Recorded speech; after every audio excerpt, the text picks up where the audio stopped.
Okay, we're broadcasting. Thank you.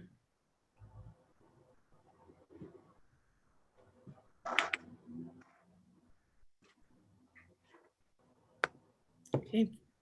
Thank you for everyone for joining us. Time is now 6:30. I'd like to call the meeting to order. Roll call, please. Mayor Gore, Here. Vice Mayor Bennett, Here. Counselor Randolph, Here. Counselor Holloway, Here. Counselor Parton, Here. Counselor Denton,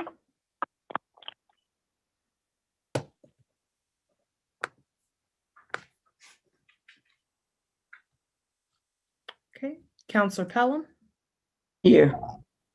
Okay, and Counselor Denton, your microphone is muted.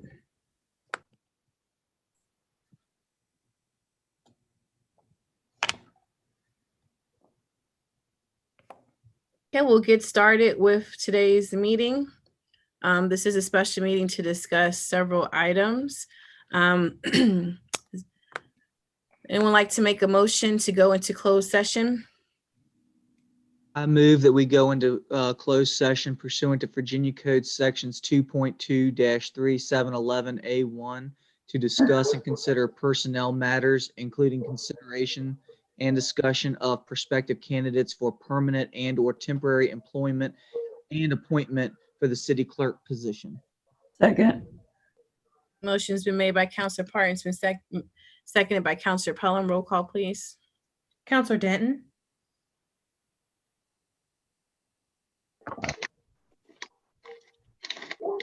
Counselor Counselor Pelham,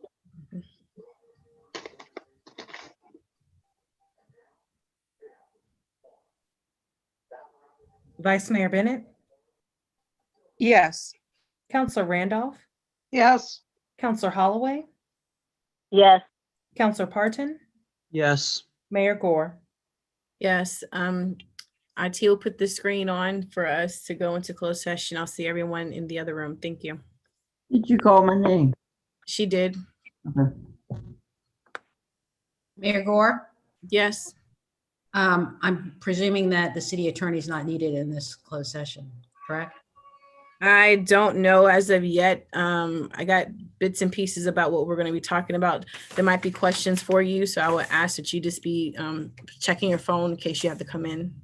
Yes, ma'am. Thank you. All right, thank you for asking.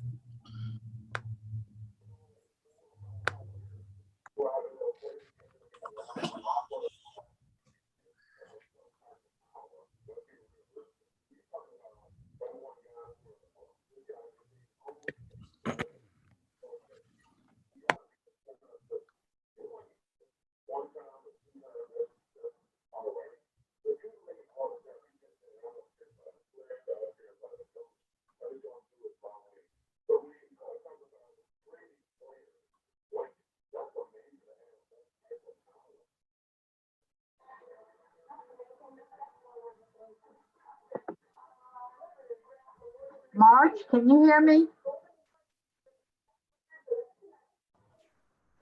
We can hear you now, Miss Denton. We couldn't hear you before. March?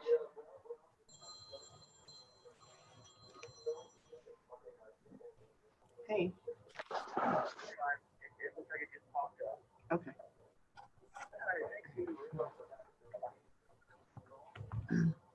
Miss Denton?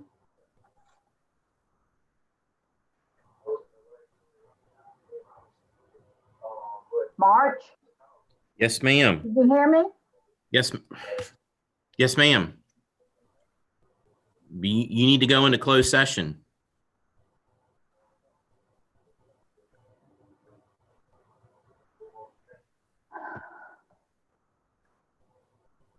There was a closed session email sent to you.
Hello? Ms. Denton, No, I've been in. you're I've in, been in you're from not, the- you're, Ms. No, Denton, don't we go into open and make a motion to go into close? That's That what already the happened. agenda says. Call to order.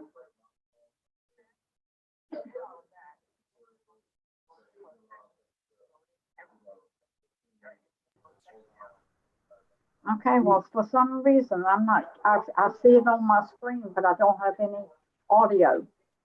I've got city council is convening in closed session, and I thought, well, we haven't gone into the other one. All right, let me get out of here, and I'll see if I can get in that one.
look right here. Let me get rid of this. I'm gonna buy some wine shelves then. Either way, I was gonna buy some shelves. So I should just buy some shelves.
Dr. Manker, can you please adjust so I can get the screen options, please?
Sorry, guys, I had to pull up I got a message saying to get the revised CARES Act item on the screen. So I had to pull it from my email.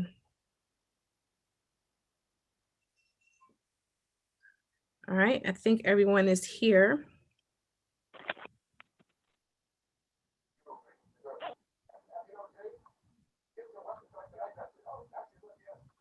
Okay, thank you all for joining us for the regular meeting. Is there a motion to come out of closed session? So moved. Second.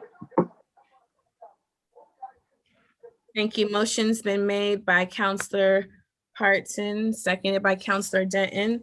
Any discussion? Okay, roll call, please.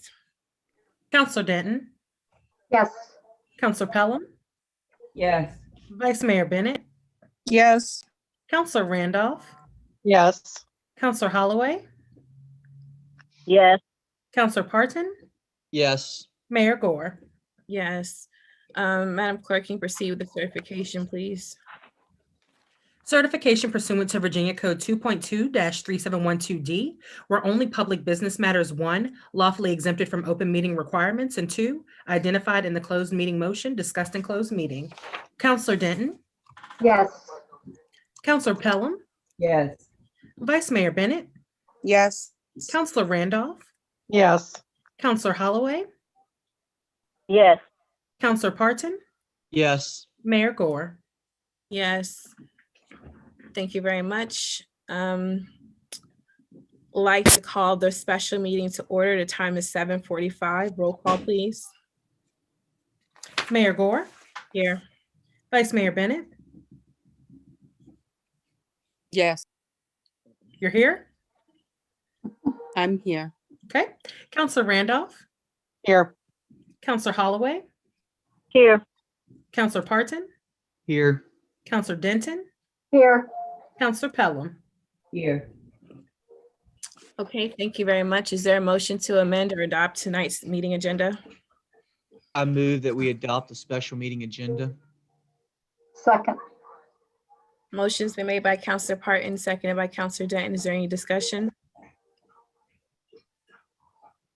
Seeing no hands raised, roll call, please. Counselor Denton, Yes. Counselor Pelham, Yes. Vice Mayor Bennett, Yes. Counselor Randolph, Yes. Counselor Holloway, Yes. Counselor Parton, Yes. Mayor Gore. Yes. Okay, the first item that we have on our agenda tonight is SB1 CARES funding. And this is regards to the CARES Act funding from the conversation we had at our last regular meeting for council to come back and revisit how to possibly reallocate the remaining funds that staff let us know we're still potentially in the air for use. So I'll defer to Mr. Altman, and while I transfer to you, is this the document that you want me to put on the screen, is what you emailed in terms of the revised budget? Yes, ma'am. All right, give me 1 second, I'll put it on the screen.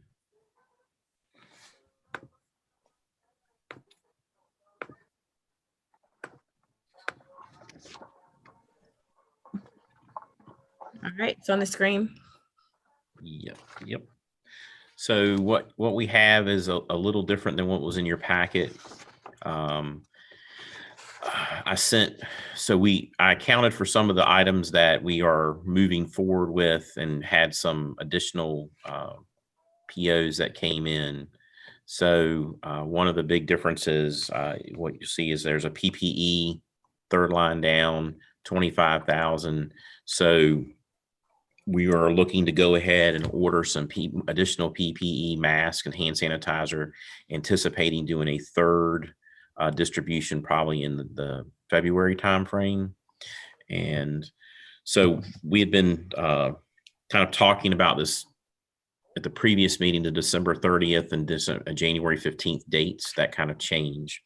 And I ended up getting a hold of Joe Flores, who's the Deputy Secretary of Finance today. And he and I talked and posed some questions to him. And the guidance that he provided was that the intent is for items purchased, goods or services should be delivered by the 30th, but we have until the 15th to pay out bills. So that kind of constrains us a little bit in the original thought that, well, maybe we have after the 30th to acquire some things. But what he's saying is, no, you need to acquire everything by the 30th, have it in place. You can pay those bills out, and then anything that we don't have paid out by the 15th, then we have to have resubmitted to the state by the January 22nd. And that was in part why we had that discussion at the last meeting about capturing the reimbursement of the public safety salaries up to 15%. So if anything's out there that we haven't spent, we'd be able to capture those funds, which that equates to about $518,000 that would then come to our bottom line towards the end of the year, and we could use. So when you look at it right now, we're showing about $140,000, $141,000 that is remaining. It isn't either committed or spent at this time. And the last meeting, we had a swag of about 300 to 500. So we're still probably dealing with a swag in the area of 141 to maybe 350,000, because we know as we go through this, the likelihood that, say, we'll be able to get all of the rent, mortgage, and utility assistance out the door by the 30th now is it probably may not be likely, particularly given the fact that we have the money that we received for the municipal utility relief, which deals with wastewater, and that those wastewater bills can be paid out of that amount of money, and then either trash and stormwater could be paid, or other bills, utility bills could be paid out of here. So we've got another pot of money, that $800,000. So that's going to eat into our ability, if you will, to spend all of that money as quickly as possible. But we certainly are going to try to do it and provide as much assistance as possible to our residents. Another item that we kind of talked about is testing. So could we pre-purchase tests and have them, then we own them. We would have them delivered before the 30th. And that test purchase comes with lab work attached to it. We would then try to schedule testing after the first of the year in coordination like we've been doing now with the health department. I asked specifically about that, and I got a discussion about the intent and reasonableness of the purchase with regard to the intent and spirit of the CARES Act. So state was unwilling to provide direct guidance as to whether that would be something we could do or not. I believe if we were to do it, it may be something that, it depending upon how the federal government audits it, we may be looking at, you could potentially pay it back. All told, to do testing, 400 tests would cost us about $46,000. And my concern is that when I asked Crater Health District, and we talked about this at the last meeting, and I asked, will you be doing testing after December 30th? The response that I got was they weren't sure. So they're relying on their CARES money.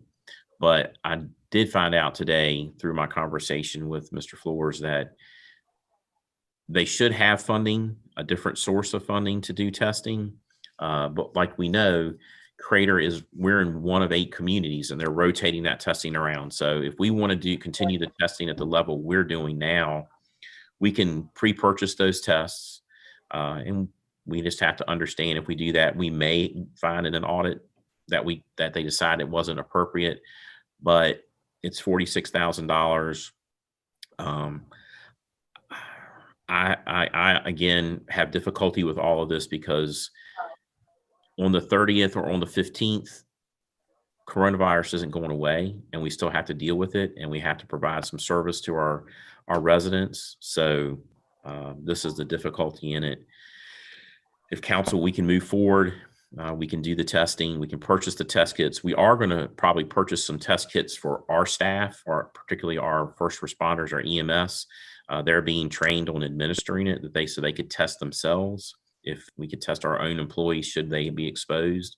And that's not going to be anything that's at risk from a repayment perspective. There were several questions regarding what other things that council may want to do. I know there was some conversation in emails about some software upgrades and different systems.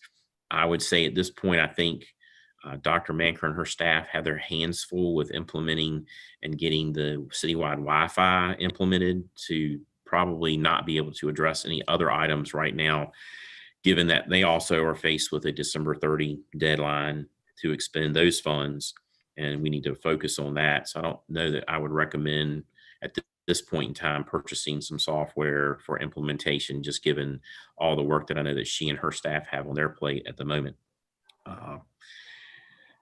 There were items discussing additional PPE, additional testing, and gone over those. There were a couple items that I think council probably needs to discuss to see if you want to move forward with. The conversation of having a mobile market and the purchase of a vehicle. And then also, I'm trying to think back to the email. There was a couple items that we hadn't talked yet about, particularly from a service perspective.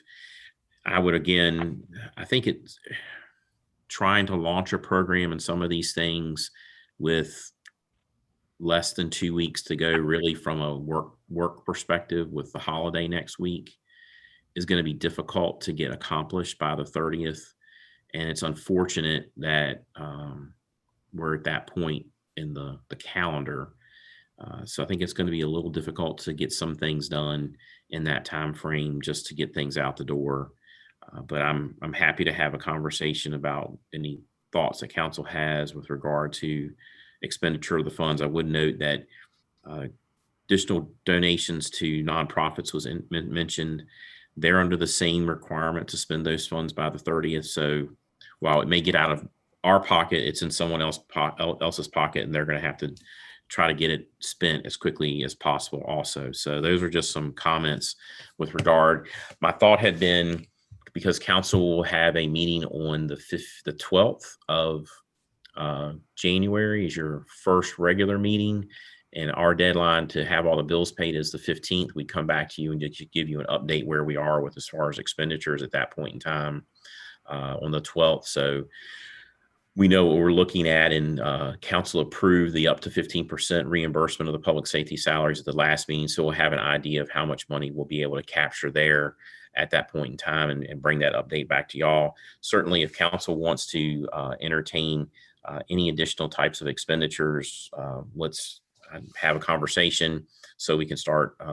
If we want to, if council's of the mind to do it, we need to get that decision tonight so we can start moving forward rather quickly with expending those funds.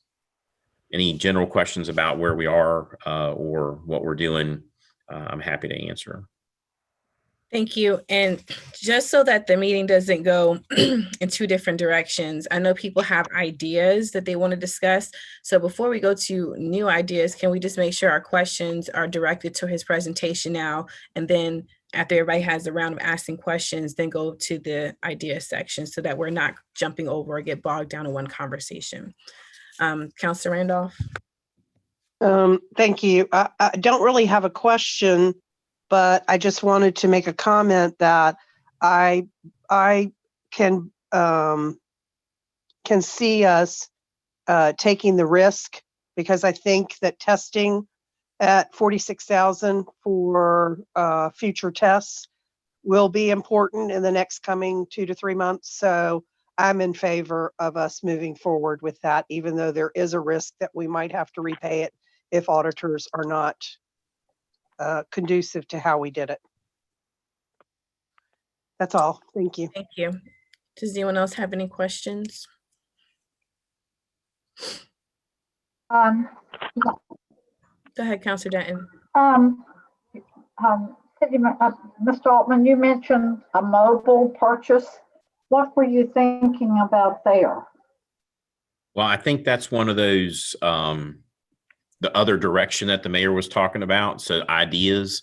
So if nobody else has any questions about at least, and I'll say I appreciate Councilor Randolph's comment about testing. I feel the same way. I think testing is going to be very critical in the upcoming months. It's only going to get colder. People are going to be inside more. We are seeing a spike in numbers. So I feel the same way, that it's worth that risk. I also have in the back of my mind, which may or may not be the appropriate thing to have in the back of my mind, that our audit will probably be conducted under, well, it will be conducted under a different administration. So that probably brings a different light on the use of some of those funds. And I think there's, based on what I'm hearing right now, the language of the incoming administration, there seems to be more of a willingness to want to help and do some things. Flexibility is the word that I've kind of heard. So that may play in our favor, but I do agree on the testing piece. I think we have to do that. I mean, I can't see us not only getting one testing a month, because we're one of 8 communities. So I would be willing to take that risk also. So I do appreciate that. Go ahead, Madam Mayor. I'm sorry. Yeah, I do have questions regarding your presentation if you're about to go into the mobile. No, I was going to say, turn it over to you about if you wanted to go there or not. So. Yeah, I do have questions regarding your presentation, and we'll come back and discuss the testing option, because we, what the recommendation is, we need to tie that up before we leave here. In regards to the PPE, I did ask at the last meeting, looking at purchasing other supplies, since we have 500,000 maybe potentially to go, that might be going back. So first question is, are we looking at cloth masks again? Are we looking at upgrading those to maybe KN95s or something of that nature? There's still the cloth masks, the K95s, which are the ones that the CDC has come out and said those are the ones that really work. going in different directions right now, and obviously a little bit more expensive, but we're looking at still providing the cloth masks that we've been providing thus far and the hand sanitizer. Has anyone checked the prices of KN95s? I know they are expensive, but if we're having a potentially large pot of money that can go back, then we look to see if that was a viable option. I don't know if we've checked that price lately, and we can find out. Yes, can you please do that to see if it was possible? And along those lines, I did research. I made the question about asking for thermometers. I did do research, and there's a couple of communities that use thermometers, and I put that in the email along with the mobile market that Councilor Denton is talking about, in regards to some communities are using thermometers to try to do their own interpretation, like their own contact tracing. So if citizens wish to do their temperature checks, it goes into a system, and then they can see the hot spots around the city, and they can project where there might be another hub of infections. They have smart thermometers. NLC has a partner that provides that, but outside of NLC, there's general smart thermometers. They're really not that costly in terms of really being, like $50 thermometer, something like that. I'm just saying maybe that could be a potential option for those who might be at risk, or that particular population that we use for the health equity task force with the governor's office, and potentially look at purchasing thermometers just for that group, or seniors or another that might need to have them. Again, just because if we're going to be looking at giving back money, we can look at trying to potentially increase what we give out, or even look at that technology to figure out if we want to go that route, especially with the at-risk areas. I think that would be a good benefit to add to that initiative. In regards to the software, Mr. Ahmed, do you want me to give you that information about the thermometers for you to look at? Yes, ma'am, please. I tried looking through my NLC emails and I couldn't find anything about them. I'll give you that. The software, I did ask to look at the online software because since we're in prior to us being a COVID posture, there should be efforts to, modernize our technology. There's a lot of forms on the city's website that are downloadable and printable, and you have to bring it in. We should have more online forms. Then also we should have methods for people to make online payments. Right now, when you pay your sewer and trash bill, unless something has changed, you can't do that online. I think that's just another layer of providing better customer service. Right now, we could do online forms through like the website, but it's not set up to really be what would be needed to actually have a system like that. And that is a software purchase, but just for clarity, if the rules are that we have to purchase something and have it in, can we still purchase it and have it in? I don't understand why that will be off the table if the IT department is doing the Wi-Fi. Because I don't see us investing in that. And I'm not trying to be funny. I don't see us really investing in that on our own during the budget cycle. Mm-hmm. So we would have to have the goods or services delivered by the 30th. So we could purchase it. I just don't know, certainly given what the IT department has in front of them with the Wi-Fi project, there's no ability to get any of that done prior to the 30th. So, you could purchase it and have it, but I think they're also trying in the conversation where we start talking about the spirit of the act, they were not providing definitive direction because they back off on that conversation because it's a federal auditor, not a state auditor, and they don't know what the federal is going to say, but they feel like the spirit and intent of the act is to have it in place. So not only purchased, but used.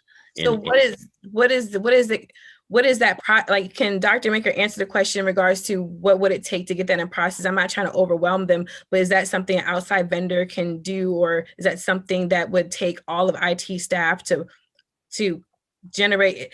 There's softwares that you can take a form and it makes the form for you, and all you do is I'm not making it so simple, but you just assign the pathway to the form, like conditional formatting. I'm trying to figure out, one, is that too labor intensive, or two, is it something we can bring in someone to help do? Like, especially if we're doing online payments, wouldn't it have to be tied to like someone with our Tyler system? Or I don't know, what does that So- entail? We can do online payments now in the treasurer's office. Mhm. Your water and sewer, stormwater, water and your stormwater, trash and sewer bill can be paid online through the third party vendor that we use now. So I think we've got online payments available. I know that we pay our stormwater, sewer and trash bill through the online payment process. And like permits and fees and other things that people have to Those- go down and pay those for, those things- things are not online. Yeah, we haven't gone to all items online yet, but there are some that the majority of the community deals with that are available for payment online. We haven't gone to all of our systems online. If I remember the conversation in the emails about the forms, I think Dr. Manker was talking, we have Adobe and that can make fillable forms to be able to put online. And she just talked, I think, about having to get additional licenses for that if we were going to do something. And she's So listening, if she- that's an option, can we do that then with the money instead of saying that it's just a project that we can't do? I don't know how many additional licenses she felt we would need, but She's on the line. That's what I'm saying. Can Yeah. she jump in to give us some perspectives? I can have an understanding, Dr. Manker?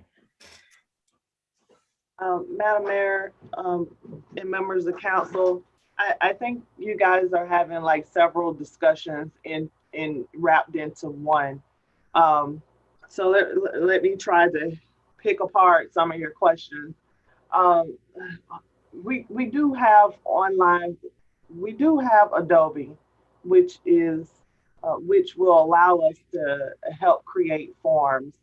We do need additional licenses to expand that, and those licenses are quite expensive. And so to answer your question regarding that cost, I think I responded in an email that it's been over a year since I researched that cost. And so I would need to reach out to get a vendor, but we most definitely could expand that program. One of your questions were, could the IT department do it? Yes, but as the city manager stated, we are very swamped with other projects at this time. We definitely could purchase it and work on implementing that at a later time. Or we also have the option of hiring someone to actually implement that process for us. So Adobe does give options for implementation to allow them to do the work instead of the IT department. That's always been a choice. It's just that in the past, the IT department, to save costs, was very involved in processes like that. But I would recommend, just due to all the projects that we have going on, that if we wanted that to be done in a timely fashion to meet the guidelines of the grant, that we should probably look into those implementers, and just to ensure that it get done this time around, and that there's no delay. And so those are the questions. I mean, the answers to your questions. If you have any other, I'll be happy to try to answer them for you. No, I mean, you both answered it. I might be the only person that this matters to, so I'm not trying to force this, but I'm trying to advocate for it clearly. But because we really do need to modernize our online services. No, I agree with you, Madam Mayor. I agree.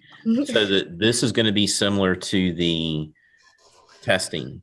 It's probably one of the gray area items that if we have delivery of it, but it isn't used or in place by the 30th, that puts us in a gray area. So some of these things, if we move forward, we have to move forward with the understanding that we may have to pay it back if the auditor, whoever comes down and does the audit from the feds, decides that while it may have been a eligible expense, it wasn't done in the fashion and the time then that's all we're exposing ourselves to. So that's all I'd ask that we just, think about that. That's it. But I agree with you.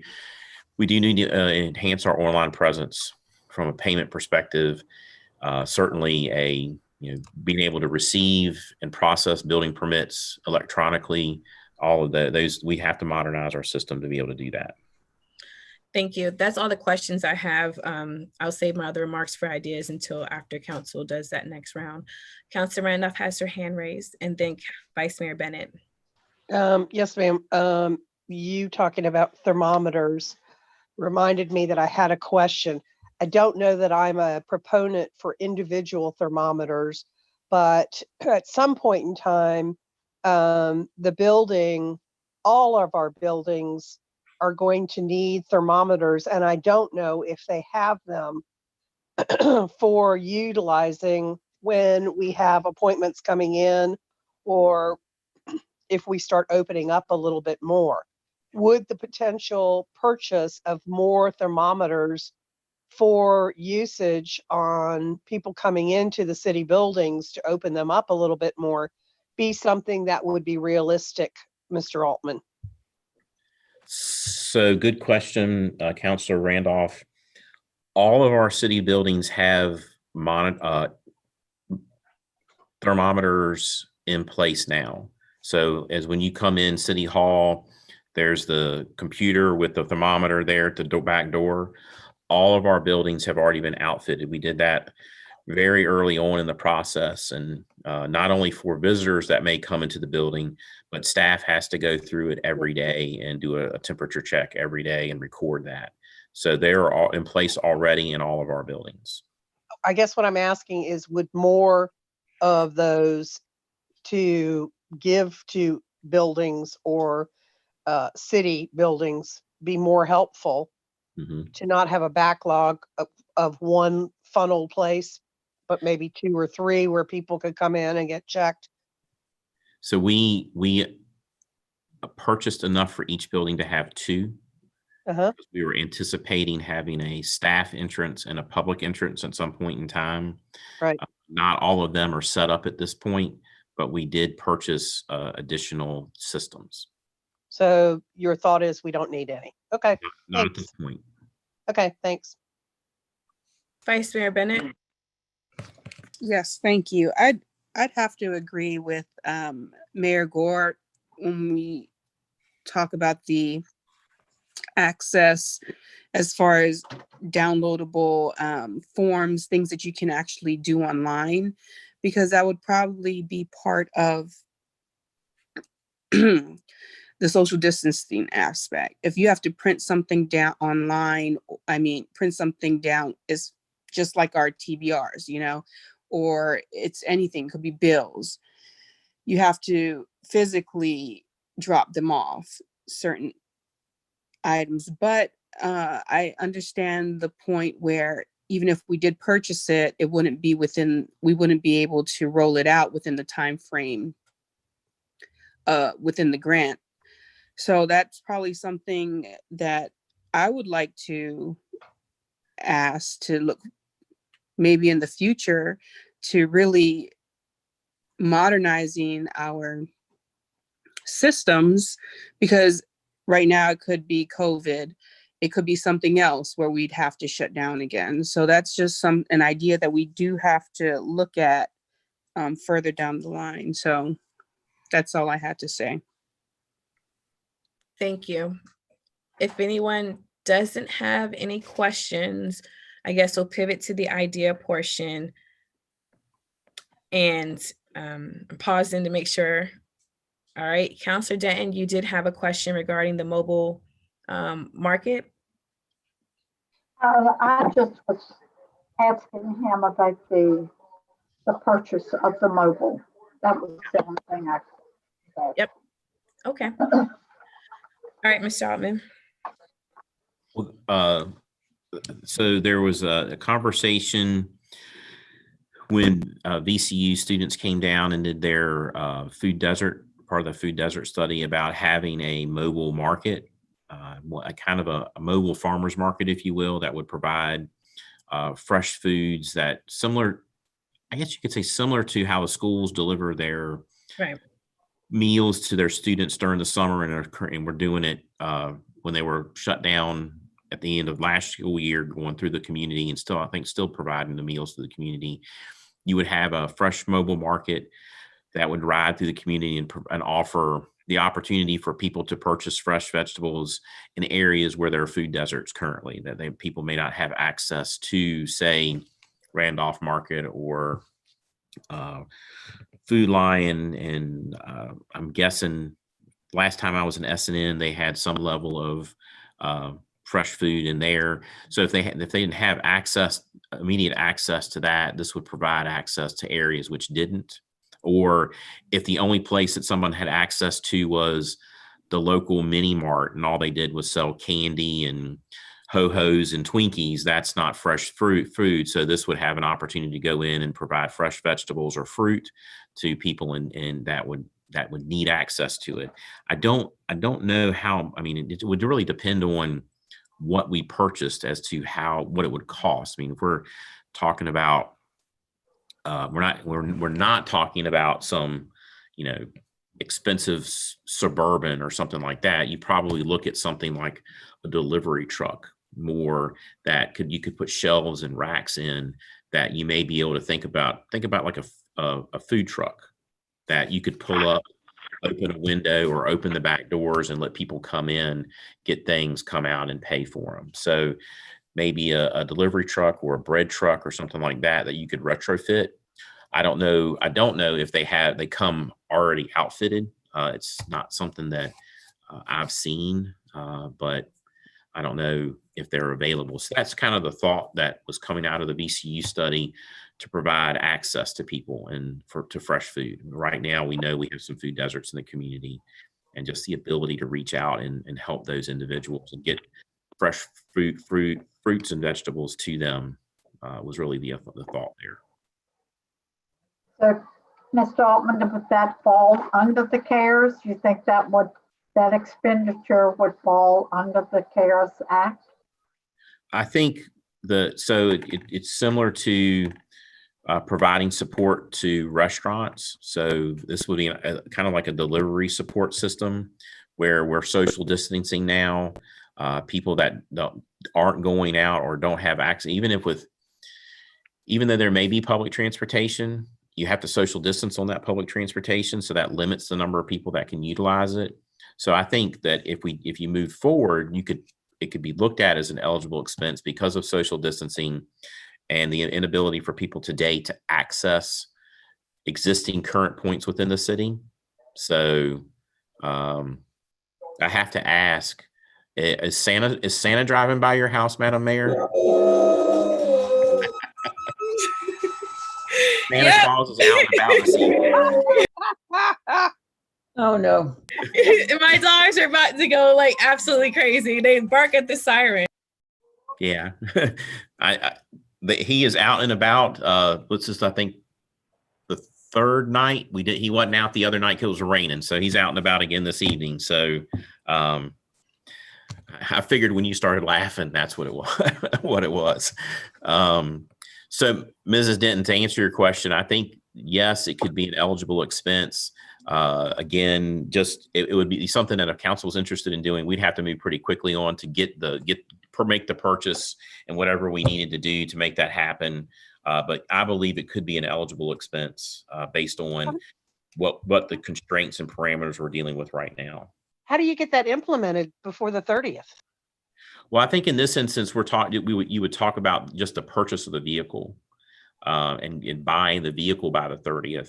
That we wouldn't probably be able to program funds for the purchase of vegetables or anything like that. That would have to come down the road, but you could certainly purchase the vehicle by that point. So how is that different than if we purchased the software and didn't implement it? So the software where we go is we're purchasing. We would look at and we would put in the CARES budget the purchase of a vehicle. The purchase of the software, you buy the software, but they want to see that it's implemented and being used. We're just talking about purchase. We would talk about purchase of a vehicle. for a use, not necessarily the program. And I think, again, we'd have to, with all of these things, you would have to push. And that's why we suggested at the last meeting that up to 15% capture those public safety salaries. So whatever money's left over, we capture all that and it goes into the general fund to reimburse those expenditures at that. And then there's an opportunity to talk about those funds at a later date that we could potentially reappropriate the funding that we have to do some different things. So Counselor Denton, one thing I can add in that email, when I referenced the mobile truck, I think I said the school bus, the Blue Devil Express for the meals. That's another example.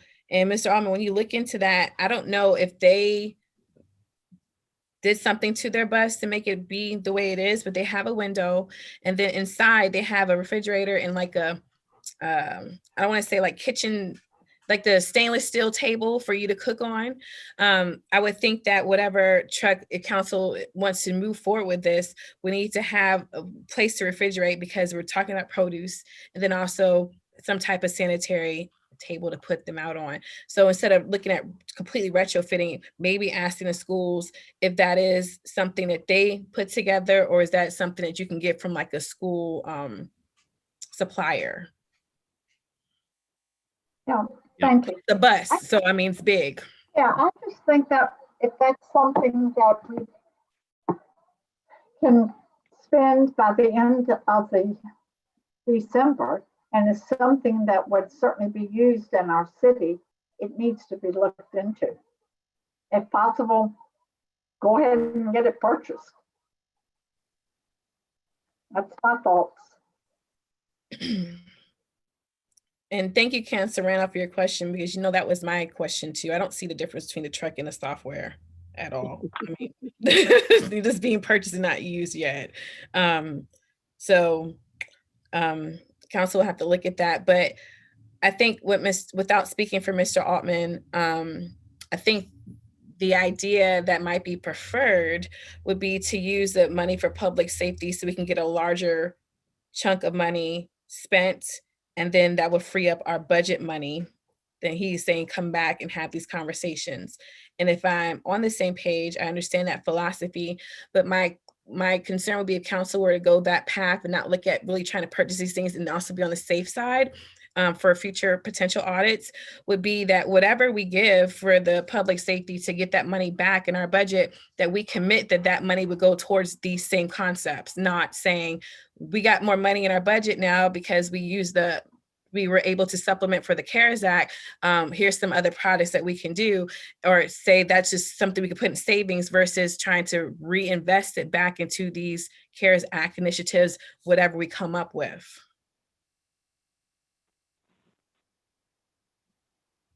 And that was to you, Mr. Altman, to see.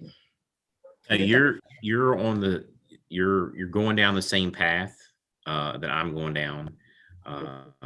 That 15% allows us to capture those funds, and then we can have a later conversation about how to fund some of these items outside of the CARES Act deadlines of how we can do that, because we'll have funding in the budget to be able to move forward and have some of those conversations. And we're not dealing with a deadline of, let's see, today's the 17th, and 1, 2, 3, 4, 5, 6, 7 working days to deal with. Yeah, but if we were to do that, my thing is, in my opinion, it couldn't be a down the road conversation. And then 2, we would have to commit that whatever money we get back, that we dedicate towards this, unless something else urgent comes. Because sometimes we say we're going to have a conversation, then we don't. Or then sometimes we say we're going to save money for this, and then something else pops up, and then the whole concept goes away and we never revisit it. That's what my concern is, weighing between supporting these things now and risking that versus hoping that we'll circle back. Mm-hmm. I understand that. Yeah. Councilor Parton and Councilor Randolph. I'm sorry, I meant to take my hand down. My question was on that 15% that you and Mr. Altman just mentioned. Thank you. Counselor Randall. Well, this is my third time, so I don't really have anything else to add. There's some things I'm for, some things I'm okay with, but I'll go with the majority of council. But I'd like to know what we need to do tonight for Mr. Altman so that we can move on to the next issue, because I think I believe we've heard from most everybody that had anything else. And let's give him something concrete to go on. And if there's anything else, we can, take it individually by specific topic that was brought up tonight as to whether or not council approves or not, if we need to. That's just my, Yeah. move this along. Sorry. We'll definitely do that. I think the only topic that I remember seeing in the email that we did not talk about, Mr. Altman, I know myself, I don't want to speak for Councilor Randall, but I thought somebody else, maybe it was Councilor Pelham, said trying to see we can give money to residents, maybe those in need in terms of at-risk groups, because other localities have found a way to do that. Was that something that was researched? There are a few communities that I know of that were running programs through their Department of Social Services, but they required individuals to apply and to get the benefit. So it just wasn't a blanket, let's just send everybody X number of dollars in the community. So again, that would be one of those things. Again, when we're also, we are doing the assistance on rent, mortgage, utilities, the homelessness assistance. So those are already in place with the application process to create an additional with an application. I don't know that we have the 7 days is going to give us enough time to launch something like that. Okay, so going back over the topics that we heard tonight, I guess we can do a poll of council to see where people stand on the issues. I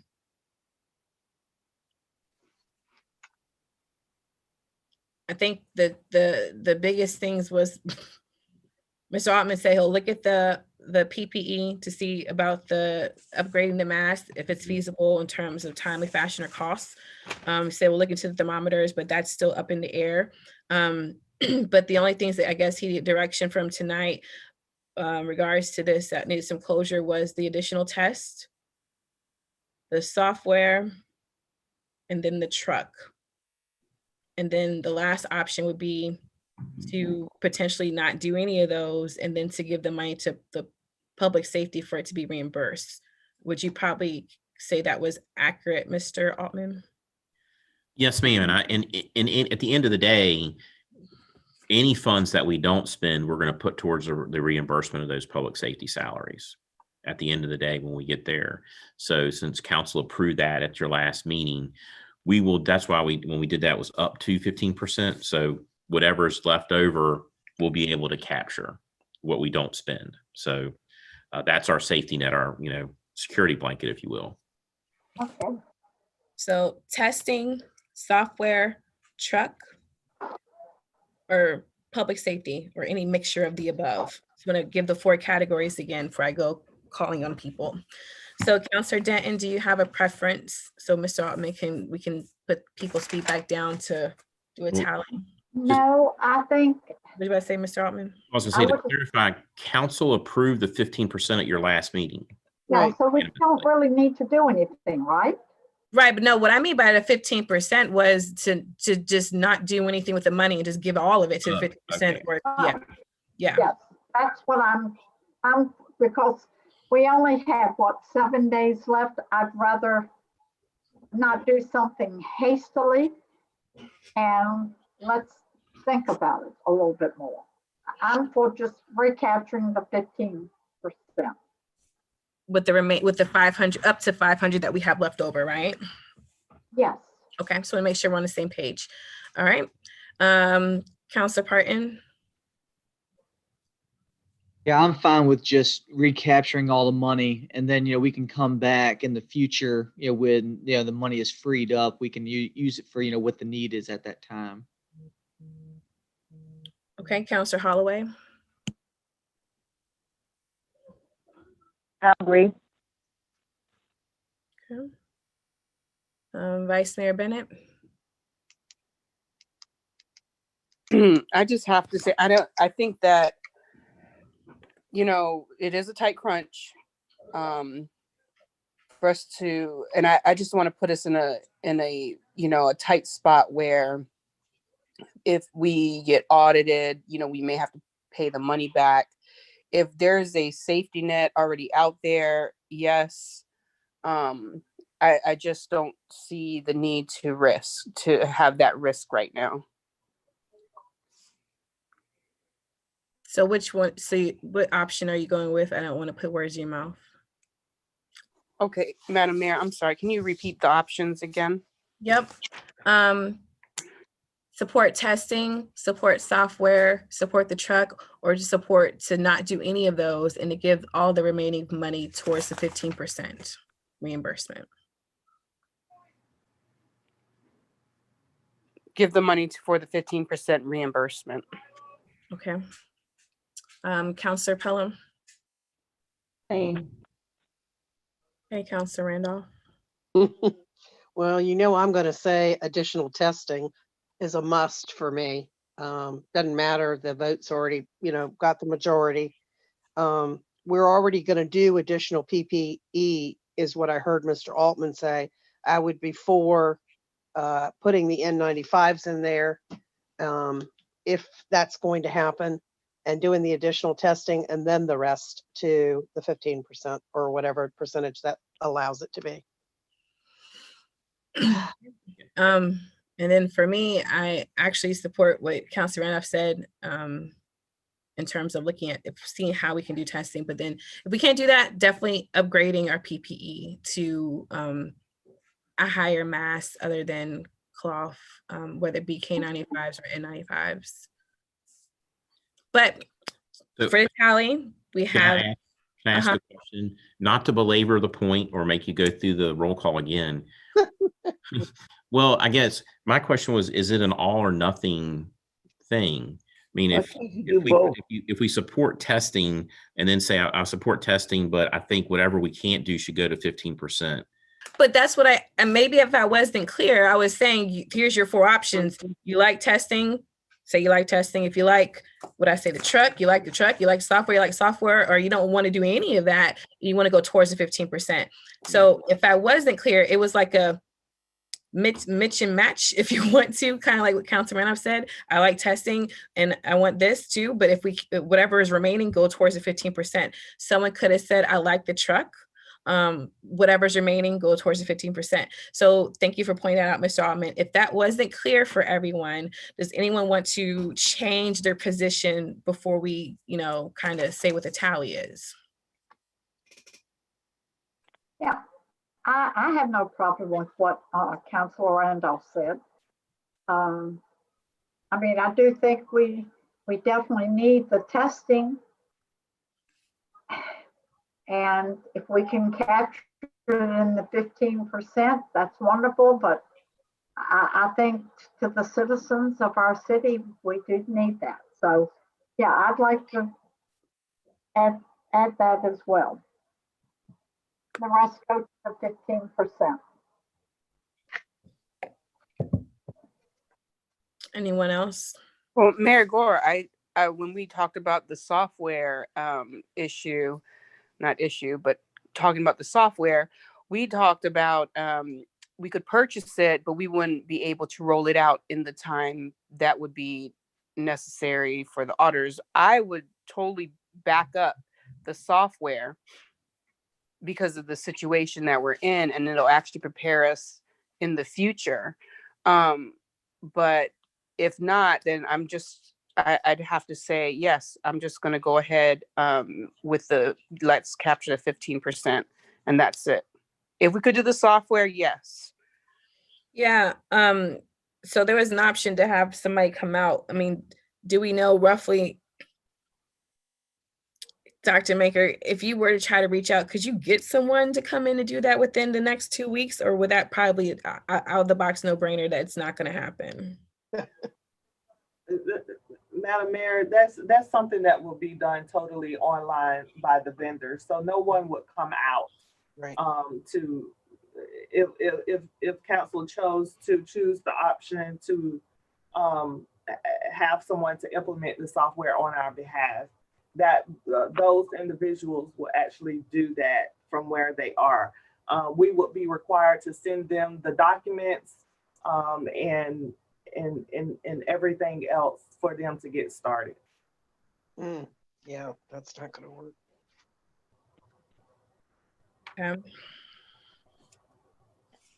All right, so now that we have more information, either I can do this again, or either I can just ask if there's any other changes.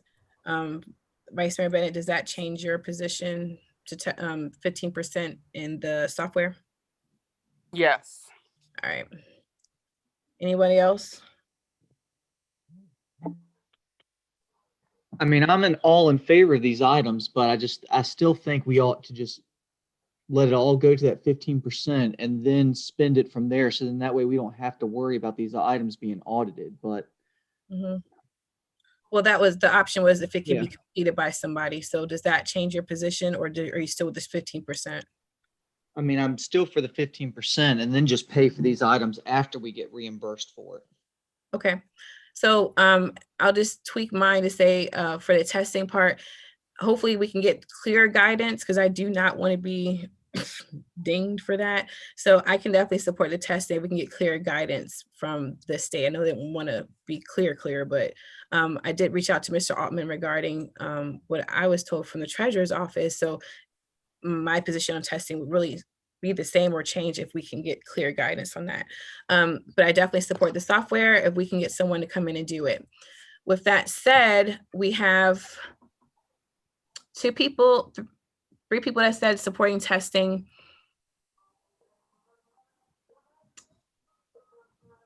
4 people who said to just do the 15%. Maybe I'm wrong. For Counselor Denton, for Counselor Denton, I had the 15% plus testing. For Parton, I had just the 15%. For Pelham, I have just the 15%. For Holloway, I have just the 15%. For Bennett, I have the 15% plus software. For Gore, I have 15% testing with the asterisks and software. So looking at, I think I captured, and Randolph, I have 15% in testing. So looking at that, the 15%. Mayor Gore, I'll be the swing on this one tonight. I'll go with the 15%. All right. Okay. So look at 50%, guys. I'll be the swing tonight. Yes, 15%, please. Thank you. Thank you very much. I was struggling because it was about to be a tie actually between that and testing. So we're gonna move with 15% using all of our leftover funds that are projected to go towards that initiative, and then having a future conversation. Okay. So moving on to the next item on the agenda. Thank you guys for that, engaging in that process, and we addressed everything. So let me see if I can pull up the agenda again. The next item is employee bonuses. I'll put this on the screen. Mr. Ottman, was there another document or just what's in the packet you want me to put on the screen? What's in the packet is the correct. Yes, ma'am. All right.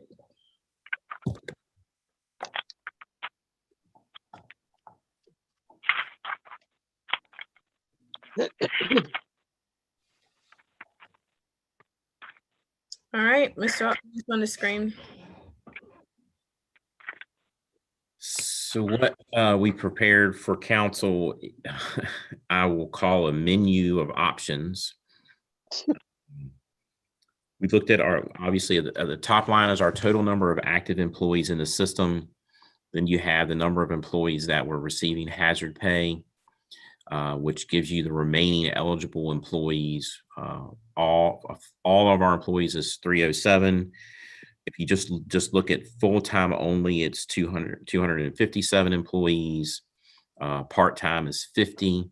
And then there's a FTE, full-time employee, non-department head, and that's defined below as that would include the 3 council appointees, the assistant city manager, all of the department directors or agency heads, the 3 deputy directors we have, and the actual constitutional officers themselves. And that would be 234 employees. Then there were, and some of these, so that option, and some of these options are based on conversations and with that I had with members of council about some of their concerns, where their comfort level was potentially with providing a bonus. So one of the questions was, how many people would it be if we looked at a salary number for 85 and below? So that's 233 employees. In that number would include 3 department heads and 1 constitutional officer. If you looked at that number, if you looked at 75,000 and below as an annual salary, that's 226 employees that would receive it. But again, that would include 3 department heads. My suggestion, based on the comments that I've heard from council, would be to look at that non-department head number and line. And I say that because I don't want to create an inequity amongst my department heads. If you go to a salary number, and that includes some department heads and not others. So I think all of us are understanding that the benefit towards and to the line employees that we have is more important than potentially not having something at all. So that would be my recommendation to y'all when I sent the email out yesterday, was to look at the non-department head line option and also include part-time employees. Those part-time employees that are included are, you probably would refer to them more as full-time part-time. They're working a substantial number of hours each week. They're not working 2 hours here or 2 hours there. Those part-time individuals, they were removed from consideration. So these individuals are working closer to a full-time schedule, but they are considered part-time employees. So my recommendation was to look at including them in the bonus. There's several different options here, and each several different dollar amounts. And as we know, we provided hazard pay to police, fire, and sheriff's office in the amount of $1,000. There is a request, I believe council received, and I received from the electoral board to provide hazard pay to the electoral, the registrars, some of the registrar's office employees. Again, and as we know, the electoral board does not report to the manager or the council, the registrar's office reports to the electoral board. And the electoral board does have some CARES Act funds available to it. We're reviewing that now.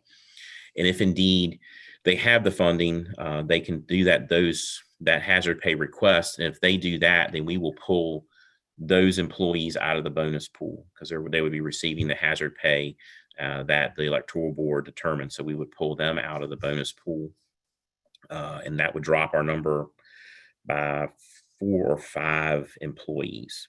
So, but having said that, there are several options.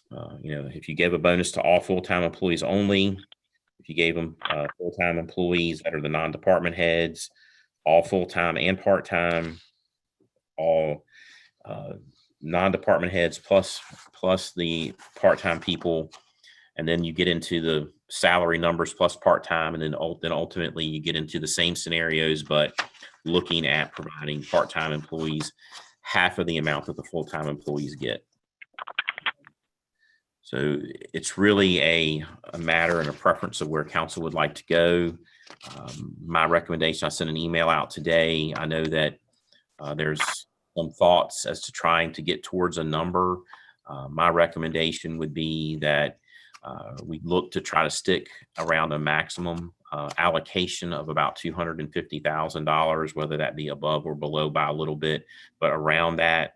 We do have over $5 million in the unassigned fund balance, which is where I would recommend that the funding for this come from. And with that, I'm happy to answer any questions about the scenarios that are there for you for your consideration, or the information that I provided and the thought process behind it. Okay, thank you, Mr. Altman. Counselor Randolph, and then Counselor Denton. Well, I was just going to say that for me, I know that all of us feel for our employees and know that it's been a hard year for everybody. And for me, I feel most comfortable doing either the $800 or $900 per person bonus as suggested by our city manager for non-department head, full-time employees and part-time employees as a bonus. That puts us consistent with the hazard pay, which did not include command staff. And so I just am putting that out there that I can feel confident that that would help every one of the employees. That's it. Thank you. Okay, Counselor Denton. I would just like to go ahead and make a motion to go with the city manager's recommendation and go with the all non-department head 75,000 and below, which includes the employees, both full-time and part-time, and $800 is the amount. Second. Second. There is no recommendation like that. He didn't include 75,000 in his recommendations. Well, he just had all non-department head 75,000 and below plus part-time.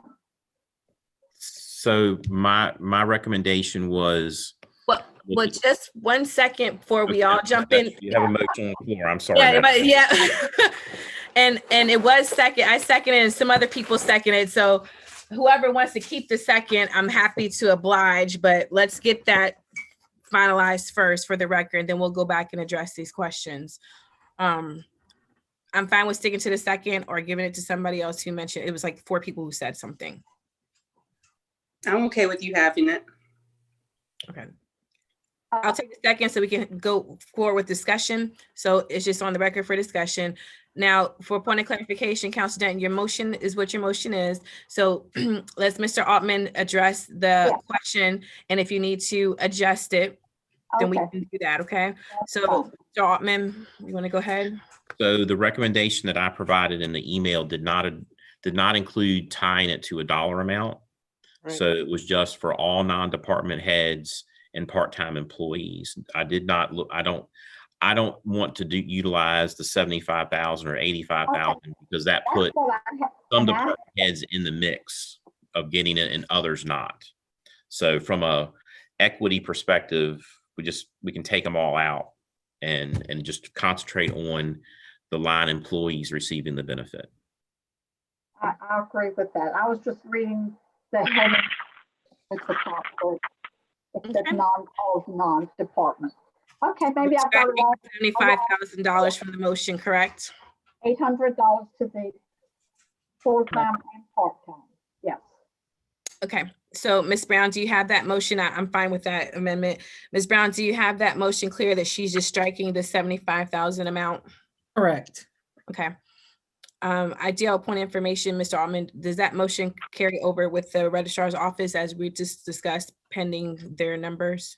If they get hazard pay, we'll remove those employees from the pool, the bonus pool. If they do not, they are included currently in our number. Okay, that's what I'm trying to figure out. Okay. They are there, but if they get that hazard pay number, we'll pull them out just like we pulled out our employees that already received hazard. That way, no one's double dipping, if you will. No, that's fine. I just want to make sure they were included in upfront. Yes, absolutely. They're included, currently included. Okay. Floor is open for questions. Councilor Denton, you have your hand still raised, so I think that's from last time, unless you have a question. No, I'm good. To clarify, Madam Mayor, pulling out the department heads pulls out the registrar, just to clarify that. All the other employees would be included. The registrar would be pulled out if they don't get their hazard pay. But he's not a department head. So does the sheriff get his hazard pay? Was that he excluded from that? The sheriff did not get hazard pay. It just went to his deputy. Just keeping it consistent. Okay. Yeah. Now the electoral board has their vote was to provide the registrar with hazard pay, and they're outside of our control. But Right. in this instance, from a bonus perspective, department heads and we'll call them office or agency heads are taken out. Okay. Thank you for providing that clarification for the record for everyone. So we're talking about registrar staff minus the registrar, and that's consistent with the sheriff's office and what we did for the hazard pay. Counselor Pelham and Counselor Randolph. Yeah, well, when you talk about equity, it shouldn't be controlled by whether it's a department head or not. It should be, to me, controlled by the salary range. Because if they're department heads that make $100,000 and a department head is only making 75, that doesn't negate the fact that they have a greater need than that person that can take care of himself better with that higher salary. So to me, it should be based on salary. And so instead of saying just no department heads, just like we included some of the lieutenants in the police department and down, and we included the sheriff and his deputies and down, and fire as well. So to me, that's more equitable to include those department heads that are on the low end of the salary. That's not equity when you exclude them just because they got a title. They don't have the money to sustain like the ones with $80,000, $90,000. So I would ask the council to think about that. And with that, after all the other discussion, I would like to make a substitute motion. Okay. Counselor Randolph. I'm sorry, did I miss in the motion that Mrs. Denton made and you seconded the amount she wanted to give to each employee? She said 800. Okay, thank you. I missed that. And that's all I wanted. Thank you. Okay. There are no other hands raised right now. So before I call you, Counselor Pelham, I want to double check to see if there's any other questions.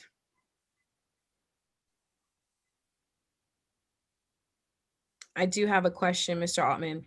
For this did come up in conversation. So for the hazard pay, did you guys look at the top salary there that was receiving that hazard pay, even though they weren't a department head? Because I think I was told 85,000 was the number. So hazard pay, we didn't look at salaries, but what we did was we excluded in the police department, the chief, the deputy chief, the admin staff, and the captain. So we focused on the people in the street responding to the calls, which are lieutenants and below. And fire, battalion chiefs and below are the ones in the street responding to the calls. They were eligible. Sheriff's office, the sheriff wasn't included. It was the deputies that were included. And so in comparison to all of that, so if you're looking from city staff perspective, we're saying non-department directors, then that's just the directors are out. Everybody else that's not a director is qualified. I think the only outlier that we have is the registrar's office. And if you're saying that they voted already to give the registrar hazard pay, then everyone is essentially taken care of minus the department directors, correct? Well, we have 3 deputy directors in the city that were taken out also. Which positions were those? You have deputy chief in police, you have a deputy director at water renewal, and looking at my notes, there's another deputy director in finance that were taken out. So minus the department directors and minus the registrar, there is a potential outlier of 3 deputy directors that will not that fit in between the 2 categories, correct? So yeah, and you have the 3 department heads that would be there, which would be registrar, healthy families, and intergovernmental affairs. Those are the 3 department heads. Why is intergovernmental affairs taken out? There's a director. Because he's a director.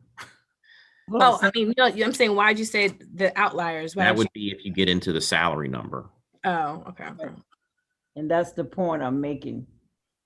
Just because he has a title doesn't mean that that need wouldn't be greater. It needs to be considered the salary versus the title, because you leave people out that have a lower salary. So So- with that, can I make my substitute motion? Probably won't get passed, but I think I would like to make a substitute motion that we provide a $900 bonus for all those who make 80,000 and less. And if they happen to be a director, they still do, I mean, okay, $80,000 and less. So Counselor Palmer is requesting to make a substitute motion.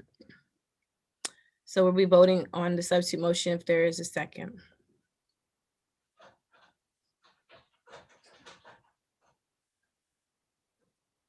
Motion fails to be able to make a substitute motion. So we're back at the motion that we're on. And before we did that, I think Mr. Altman was going to follow up with what we were asking in regards to, I don't know if he lost his train of thought, but you were about to say something else to clarify the deputy directors. Yeah, so you have the deputy directors, but while the motion died, my concern with the dollar amount, particularly there, is we would end up having some people, non-department heads that would not have gotten hazard pay, but would not have gotten a bonus either in police. That makes sense. And so just to clarify, the deputy directors of police,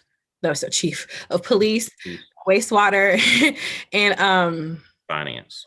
finance, they'll qualify, so they don't qualify for hazard, but they won't qualify for this either. If we take them out, because they're all above that $85,000 salary amount. Yeah. Okay.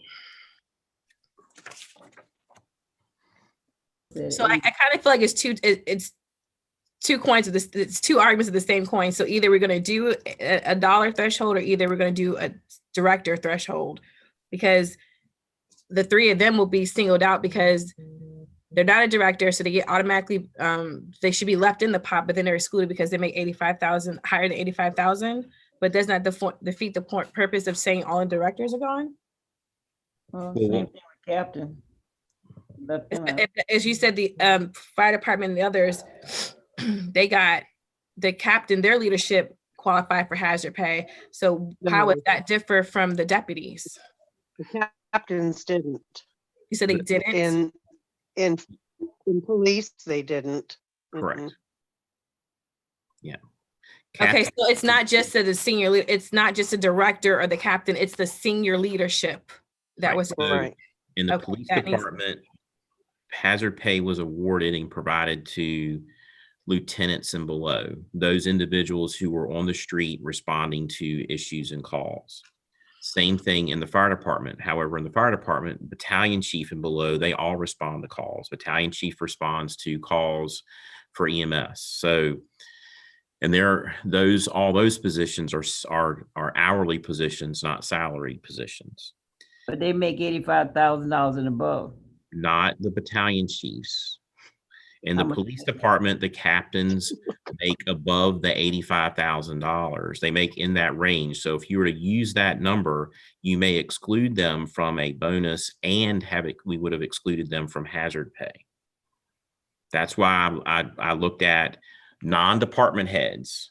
And the issue, the conversation around deputy directors is those individuals are being compensated at a higher level, not as high as the director, but at a higher level because they are ready to step in to be acting at any given time. Mhm. Equity is So they're So considered quite command. frankly, we're just, yeah, that makes sense. So as long as the exclusion idea is equitable between hazard and departments, and that makes sense. I was like, why are they just three outliers? But truthfully, and I'm not trying to be funny, we wouldn't really be having this conversation had we not did that with the hazard pay, correct? It would just be across the board. If we hadn't excluded anyone from hazard pay, Mhm. Yeah, we wouldn't be having this discussion because everyone would just get it, right? I mean, this is stemming from the exceptions made with the hazard pay. To some degree, but you have instances where with hazard pay, you had, I can argue or say that the chief of police didn't respond to a COVID call. And that was the people that are responding to calls that involved or dealing with issues that involve that is what the guidance was. And when we sat and we had the conversation, both chiefs agreed that they shouldn't be involved and included in that hazard pay arena. So I'll just make my last comment, then pivot to the floor. I see Councilor Palmer, Councilor Rampower hand up. I get that, but I'm going to support this unless there's another way to make it better than what it is. But the only thing that gives me heartburn in terms of talking about equity, and I'm not trying to put someone on the spot, but Director Griffin has been handling a lot of our CARES Act stuff, programs, and she's a director. And so we have the rent utility program that she's orchestrating. We have the homeless thing that she's orchestrating.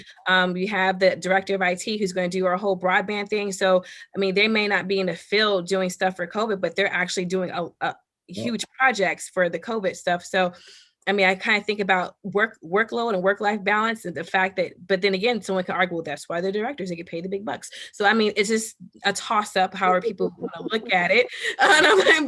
But it just, I feel, unless there's a better option, in my opinion, to make this a little bit more whole than what it is, I mean, potentially you could look at this from different perspectives. But I understand the thought process now, and thank you for clarifying about the deputy directors. I don't disagree. And there's some other department heads that have shouldered a greater load in response. PPE distribution, all of our logistics during this. Forgot Mr. Reed Miller, yeah. So, I mean, the answer to that is if you wanted to do that, you have an option for all FTEs and part-time employees at $800 that puts you at $245,000. But then we would have to go back and fix the hazard pay because it's not going to be equitable. No, you would be hitting you would hit all the department heads then. Okay. All FTE is everybody that did not get hazard pay plus the part-time employees. Councilor Denton, since you made that motion. And I'll be upfront. If there's an issue with that and you want to take me out, that's fine. I don't want I want to make sure we provide a benefit. Yeah. If that's a stumbling block, take me out. That's fine. But no. So Councilor Denton, I don't know if you're following that, but if we were to go with that option, it is still around the 250 that Mr. Altman was suggesting. Since I second that motion, you made it. Would you be amenable to changing it to that? So that way we can try to cover everyone and someone gets something, because the workload, I mean, it's directors did work too. And that way everyone would get it. I don't know.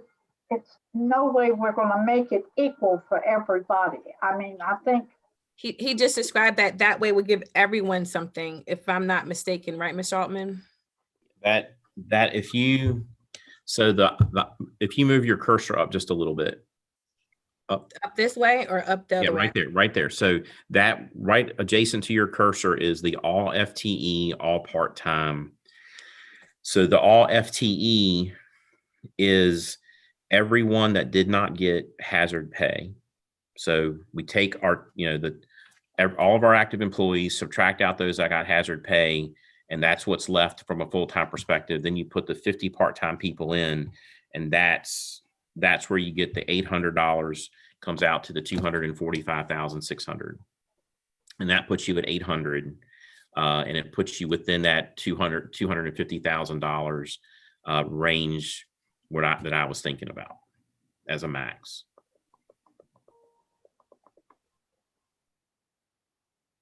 Councilor Denton. Well, I was trying actually to save around 200,000, mainly because we don't know what's going to happen for sure on December the 30th. And I hate to keep pulling from our the funds, the undesignated fund. Okay. I mean, I do appreciate everything that the directors do. I don't want to slight them in any way, but I feel like it's the people who go out and do the everyday, such as people in Parks and Recs who go out, and I know Aaron goes out and helps too. I was riding with him this summer with the PPE, so I do know that is the case. I just have a problem with the 245, but if the city manager feels okay with that, I'm okay with that. I don't want you to make a motion that you don't feel comfortable with. So I was just offering as a friendly amendment.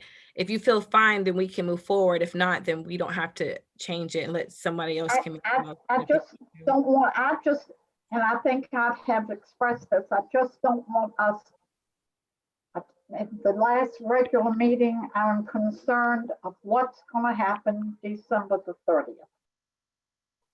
And I hope all goes well and everything's gonna be wonderful. But I do not want to put this city in a situation that we would be in trouble. So do you feel comfortable with the amendment or do you not? And it's fine if you don't I want. don't feel comfortable with it, but if the city manager tells me we're okay, I'll go with it. It's not his decision, it's ours. Right. Yeah. I mean, he answered the question. It's within his range and it addresses a concern that was addressed. So it's up to you. And if you don't want to do it, it's fine. But just yes or no would be what we need to, so we can move forward.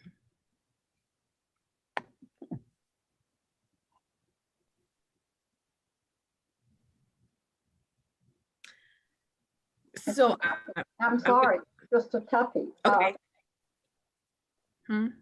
I can say, all right, I'll make the friendly amendment, but see what the majority wants to do. Okay. So you'll accept the friendly amendment. We have that for the record. Hopefully Ms. Brown captured that. If not, please just, let me know. We'll adjust it.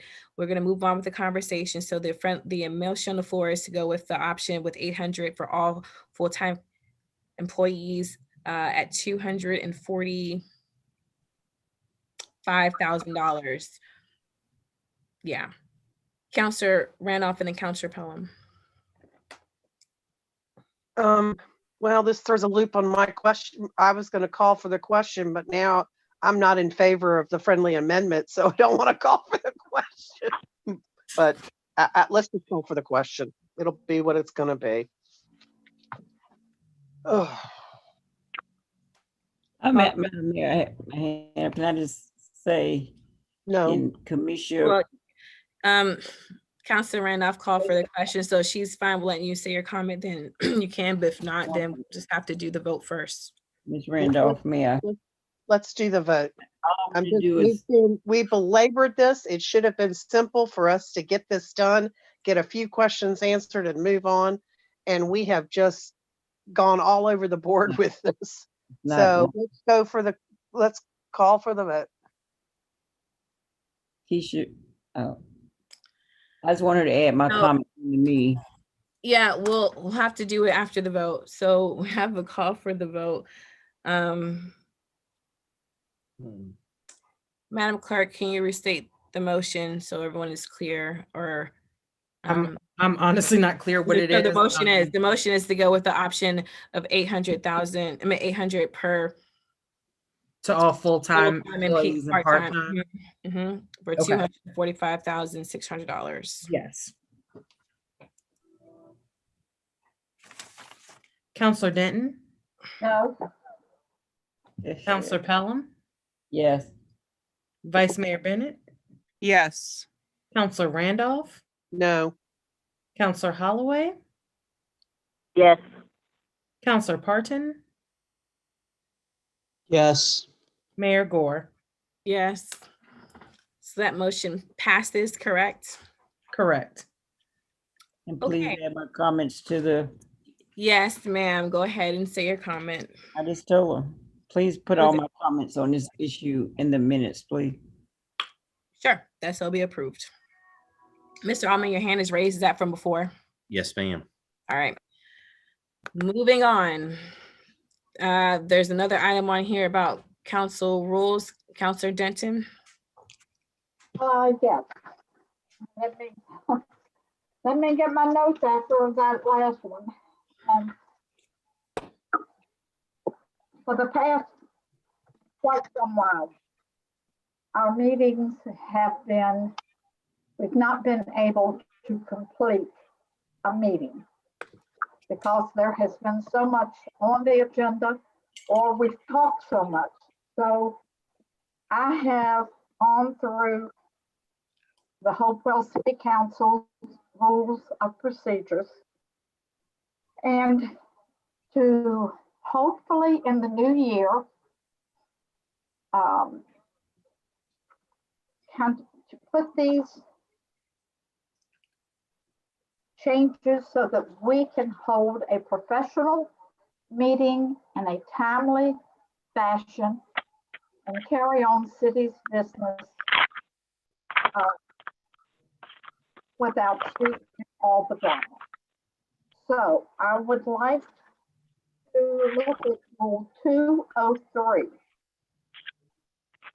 And I think everybody has that. And it says no member to speak for longer than 10 minutes on any item or more than twice on any item. And not until every other counselor has had an opportunity to speak. I would like to change that.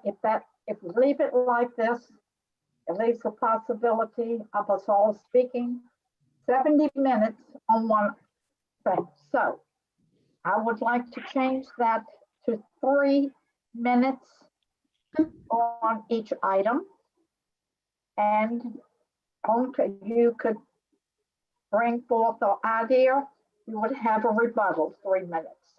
And you can't transfer it from one person to another until everybody's had an opportunity to speak.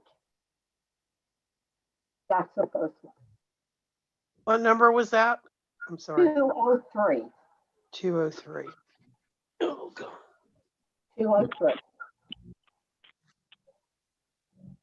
Did you make a motion? Yeah, I will make a motion to No, change. the motion. I thought she was doing a presentation about the item that she has on here, so we can all understand what's on here. I'm sorry. No, you're fine. All right, I would, before we go into discussion, like to go ahead and make that motion to change that from 10 minutes to 3.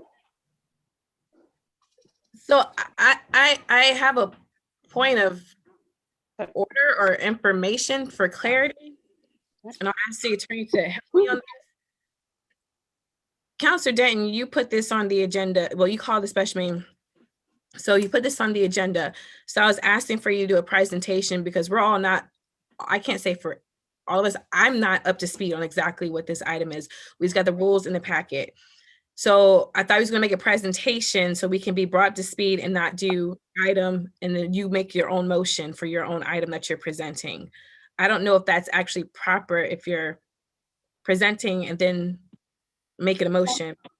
And somebody else, if they feel strongly, can make the motion. I'll present it. That's fine. Yeah, and so that's one clarification from the city attorney. And then so that's one question. And the other one is, can you just finish your presentation so we can understand why we're here? And then if people want to make motions on whatever you presented, then they can proceed. But I don't even know what we're all talking about with these rules right now. Well, we're talking about yeah, so I don't so we can have a. So Counselor Denton, I wasn't asking for you to just clarify right now, because that's why I'm hoping that you can do a presentation. What I'm saying is you should do your presentation, and then after you finish, someone make a motion or ask questions, but yeah, so and I don't think you can make your own motions for what you're doing. I'm asking the city attorney first. If it's fine with that, can you just do your presentation in full and then we can go back and see who wants to make a motion? Is that fine with you? Sure. Okay, so you discussed I two. mean, I don't know, I mean, when you're trying to change the agenda to make it more feasible so that we can get through a meeting, I'm just looking at the rules that we can change to do that. Right, so you went over 203. Do you have another rule that you want to? I have 203, 302, 303, 306, 411. All right, what's the next rule so we can, I can scroll to you. 302. 302, I think she said. 302. 302. All right, it's on the screen. Okay, this one, because we've had, I would like to change that. So the special meetings are called by the city manager and any 4 counselors.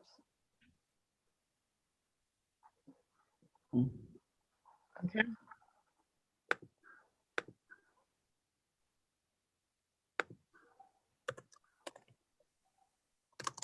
And 303,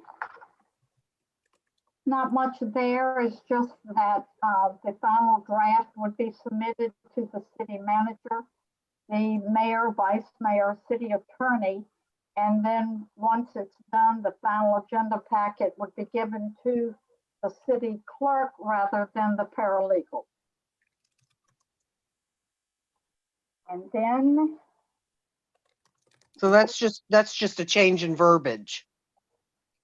yeah, it's just adding the mayor, vice mayor, and changing paralegal to city clerk. 306.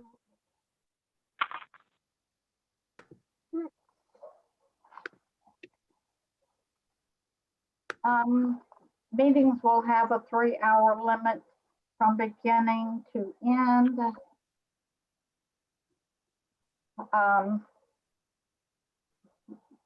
What I was thinking on this one is we've been starting our meetings at 5:30, and that's when the 3-hour starts. So I'm thinking if we started the meeting at 6:30, we could go through the, that would start the clock. We'd have till 9:30. And there we could discuss our appointments, things like that. If we have and would try to have our work sessions on the second meeting of the month. And that way we don't, we make our appointments on the first meeting of the month and have any work sessions if necessary on the second meeting. Yeah. Madam Mayor. Counselor Denton, yes. So council can either handle this. Vice Mayor Bennett. Okay. Vice Mayor Bennett? Yes, I'm sorry. Madam Mayor, did you read the message from the city attorney? Okay, yeah. I just want to make sure. Thank you. She did send it. So we can, so here's the deal. We can either go one item and one vote, or no, I want to go as I started at the beginning. I wanted to take one rule, discuss it, vote. Counselor Denton, I understand that, but at the same time, we don't have any information about what you're trying to change. You're just reading it out and saying it. So what I was going to suggest is we can do, if people want to stay here past, where we are now, we could do one rule at a time, or either we can schedule a work session and have all of the suggestions or put it on the January agenda with whatever your changes are for us to view and come prepared to discuss them. Because you're just going through the rules and then you're just verbally stating what you want. So it's really not effective right now. So we can go one item by one item. If council wants to stay to do that, it's not a problem. Or if people want to wait to schedule us for a January meeting. I don't want to wait. I don't want to wait. I want us to be ready in January to go into a meeting and have a professional meeting and end and get everything done in one night. I wholeheartedly agree with you. I mean, we've had this on the agenda for almost a year. So, I mean, trust me, your story of my life. I've been saying the same thing for a long time. So, that's why I said whatever council wants to do, we can make a decision on it. So let me poll council if what they would like to see done tonight. Councilor Plum, you have your hand raised, Vice Mayor Bennett, and then Councilor Randolph, and then Ms. Robinson. Yeah. Or let's refer to city attorney. 10 minutes, so that's not gonna work, but I think, of course, I'm not in favor of cutting people's right to speak. Freedom of speech is a constitutional right, and when you limit it, some issues that we have, you cannot voice it in 3 minutes, especially when we get into the budget arena, to get explanations for the budget as well as the CAFRs and those technical things that we're presented with. As we know, everyone does not even speak 10 minutes. So, I mean, I would not be in agreement with any of those changes. So I'll leave it at that, but I would suggest we do a work session on the rules again, well, and just do it in January and discuss them even more in detail. Councilor Randolph, and then I think, I don't know if it was Vice Mayor Bennett, then Councilor Randolph, and then Ms. Robinson. I can't remember the order. Yes, I would like to go, the question that you had, I believe, was how we should proceed with this. I would like to go one by one, the suggestion of the city attorney. Okay, Councilor Randolph. Yeah, I have to agree because quite frankly, we've already filled up January for any kind of extra meetings we could possibly do with interviews and everything else. So I think that Mrs. Denton tried to start this appropriately and present it one at a time. And we switched her, and the attorney has now said we can't do that, to put it all in one. So I'd like to go back. She said she had 1, 2, 3, 4, 5 issues. I think that, you know, we vote to amend the time limit now to finish 1, 2, 3, 4, 5 items. And that would be my motion to extend the time till we can finish this. Second. Motion's been made by Councilor Randolph, seconded by Vice Mayor Bennett. Motions before us is to extend the meeting. Roll call, please. I thought you had to make. I do have, before we do the roll call, the city attorney's asked to be called on, so can we please call on her for clarification? If I can stop now, if not, I'll proceed with the roll call, defer to Ms. Motion to. Yeah, Madam Mayor, if you guys are extending the meeting, go forward with that vote, but I really want to be heard on the other issue. Thank you. All right, roll call, please, Madam Clerk. What are we voting on to accept her? Extend the meeting to I finish. thought we had to vote to see if she could have a motion first. No, that's substitute. to extend the meeting, and it's been seconded, so now it's on the floor to extend the meeting. Roll call, please. Councilor Denton, Yes. Councilor Pelham. I'm sorry, Councilor Pelham. No. Thank you. Vice Mayor Bennett, Yes. Councilor Randolph, Yes. Councilor Holloway, No. Councilor Parton, Yes. Mayor Gore. No. Motion passes. Ms. Robinson. Okay, I raised my hand because the number of items that presented in Councilor Denton's presentation, first of all, it shouldn't be contained in one motion, and she's trying to get them all in one motion, as I understood. The second item that she pointed to, as my notes indicated, went to the calling of a special meeting. That's not going to be controlled by council in this meeting. the calling of the special meetings has been laid out in the charter. And so whatever you decide tonight is not going to change the charter. And so in effect, that will not apply or be controlled by your vote.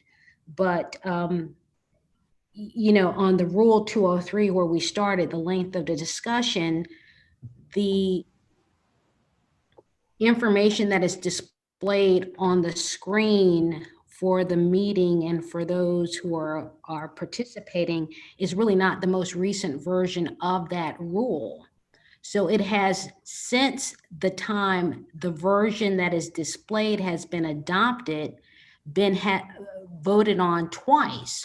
Once back in May of 2019, and at least one other time during my tenure, which has been since June 2019. And so it's important that the proper or the appropriate rule is displayed so we know what we're dealing with.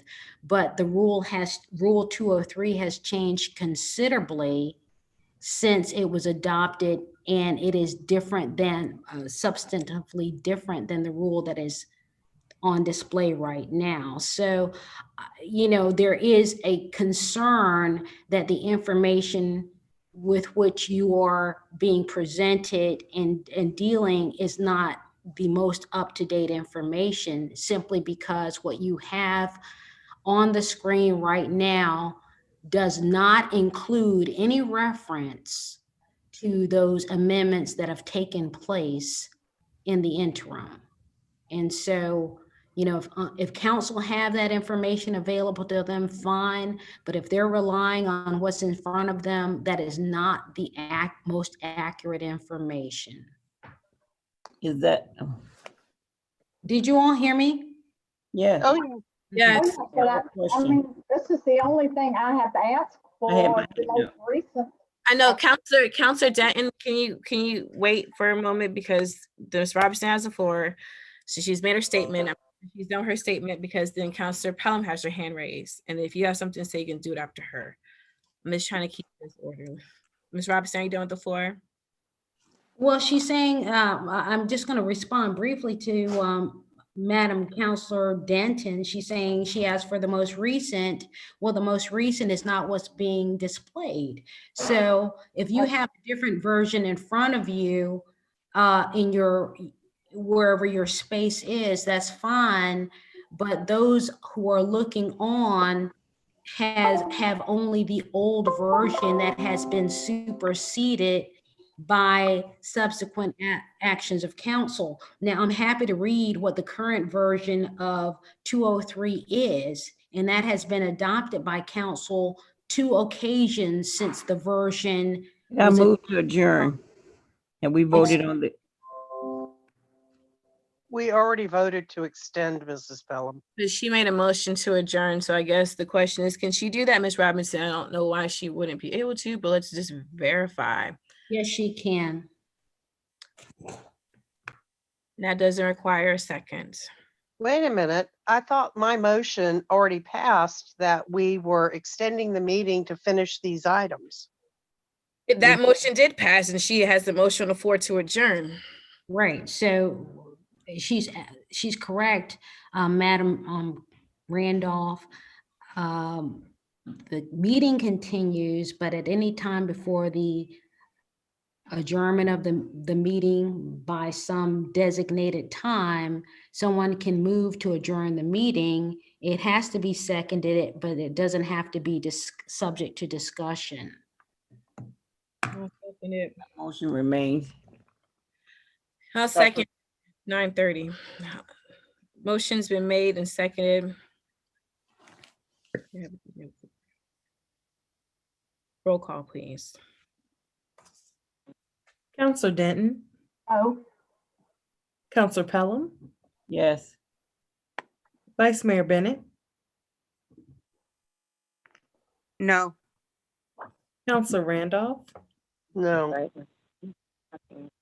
Counselor Holloway, Yes. Counselor Parton, No. Mayor Gore. Yes, motion fails. Let's continue. What's wrong with me?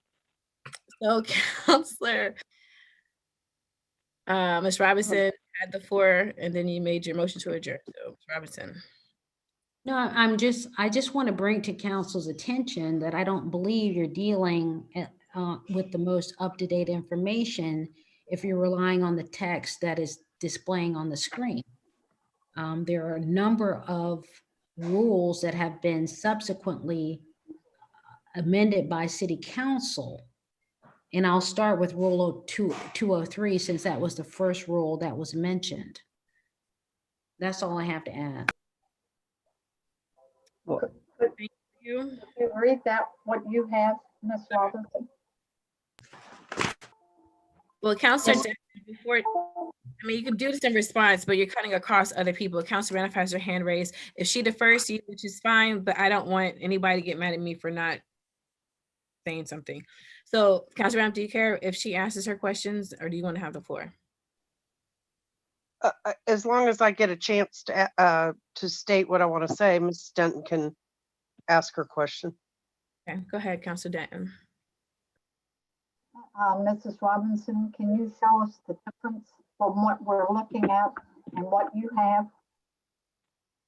Okay, so is that okay, Madam Mayor?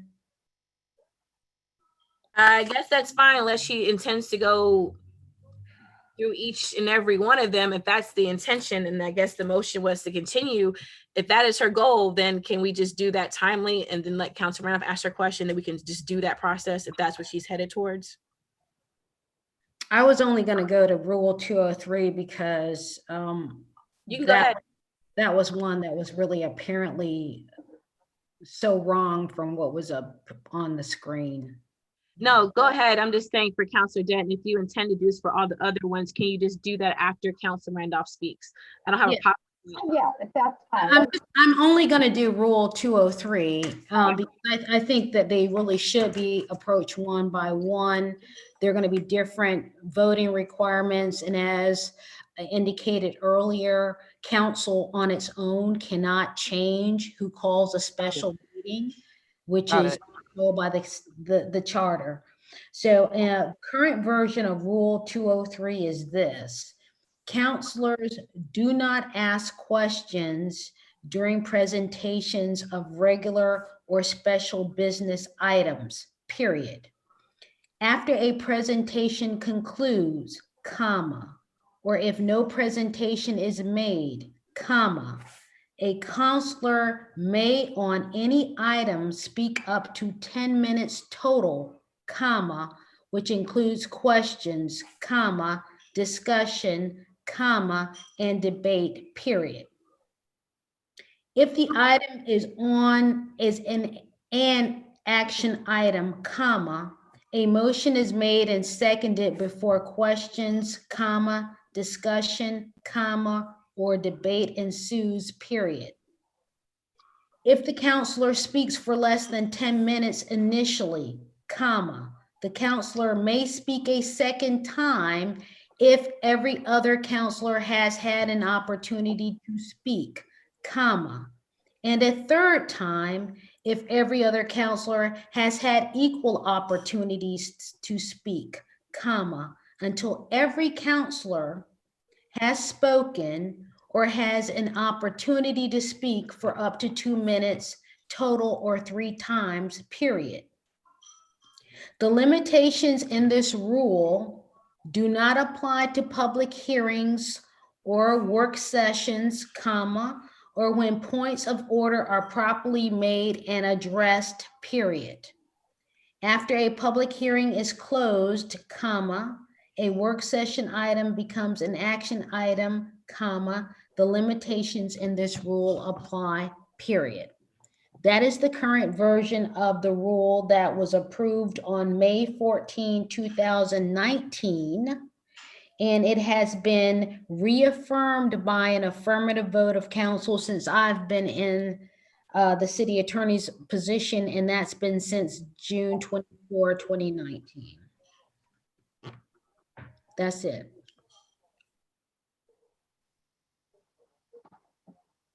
Thank you. Counselor, does that answer your question? Yeah. That answers my, thank you, Ms. Robinson. Counselor Randolph. Here's my suggestion. From what I've written down, Mrs. Denton had 203, 302. Well, 203 we've just heard, and I don't know if Ms. Denton has any more about, she wants to talk about that. But 302 needs to be struck because nothing we can do will change the charter. So anything that was up for potential is just struck for tonight. We can't get to that and won't get to that. The 303 was substituting the city clerk in for paralegal. That shouldn't be an issue for anybody. In my opinion, it's just a verbiage change. So we could get to that quickly. 306, we have to do something tonight about these meetings. I think we're all in agreement that when we changed attorneys, nothing against Miss Robinson, but she then started the meetings at 5:30 when previously we had started every meeting at 7:30 with the 3-hour time limit. We forget, and it creates problems in our council meetings. And I think that tonight we can all agree to be more effective, we need to change the 3-hour limit to something different, whatever that looks like. I think we need to take the time tonight so that we start next year with meetings where we don't, at 8:30, we're all scrambling to try and figure out who's going to make a motion, or, hey, it's, we got a minute left. It's ridiculous because none of our crew meetings from 7:30 on are ever going to be less than an hour. So I think it's something we all can agree on, that 306 we need to address tonight. And I'm sorry I didn't capture what 407 was. So for me, I'll leave it up to Mrs. Denton if she wants something else on 203. We get rid of 302. We quickly make the change from paralegal to city clerk on 303. We take a vested time, hopefully not too damn long, and change our meetings times to be more consistent in 306, and then let Ms. Denton do 407, whatever that is. That's all I have. Thanks. Thank you. We'll do whatever the majority of council wants to do, but I will just state this for the record. We do not have the accurate minutes and the rules in front of us. We're hearing verbal suggestions for one rule after one rule after one rule. Given our history, we're going to be stuck on a section trying to figure out what is it that she's trying to present compared to what is the current rule, and then having to talk about people's options. Throughout the past year, people have complained about not having all the backup information, not knowing what we're talking about. Here we have inaccurate documentation, then we don't even have a clue about exactly to see in writing what is she suggesting. So I would just take that into consideration to be courteous to everyone here, but then also the rule process is a part of the reorganization. We talk about the appointments to boards and commissions for council, and we talk about the rules, and we talk about our calendar. So that is something that is already scheduled to happen, and on January 5th, where that is the only thing that we do besides the appointment of mayor and vice mayor during that time. There is a process that we usually do these things through. I say that to say January 5th is when we're going to do this with all of our reorganizational information. It would be helpful to have whatever the options are in front of all of us so we can do it. But I will defer to council, and I'll just do a reminder. When we went through this process last year, everyone was able to submit their suggestions. The city attorney combined them. We got red lines in our packet so everyone can see the suggestions, and then we narrowed them down. To me, this is not going to be effective, but I do not disagree about the 3-hour rule. But the rest of them, I mean, all of it can honestly wait until January 5th, but I'll defer to council. Councilor Pelham.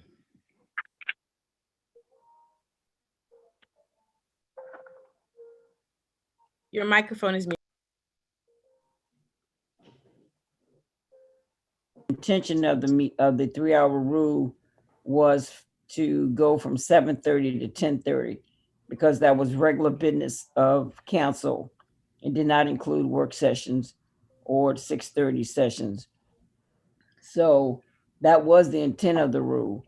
Yep. And so we can change it, of course. We got sound legal advice that we had, the way it was written, we had to start at 5:30 because that's the way it was written. When you go back and read it, it doesn't give those parameters for the intention. So we had to change that. But so we needed, I would suggest we change that to match the intention of the rules so that we can, you can't, discuss city business in an hour and a half. I don't think it's fair to try to do that. And now you're cutting the time down even more. So anyway, so that was the intention of Mr. Stokes' motion.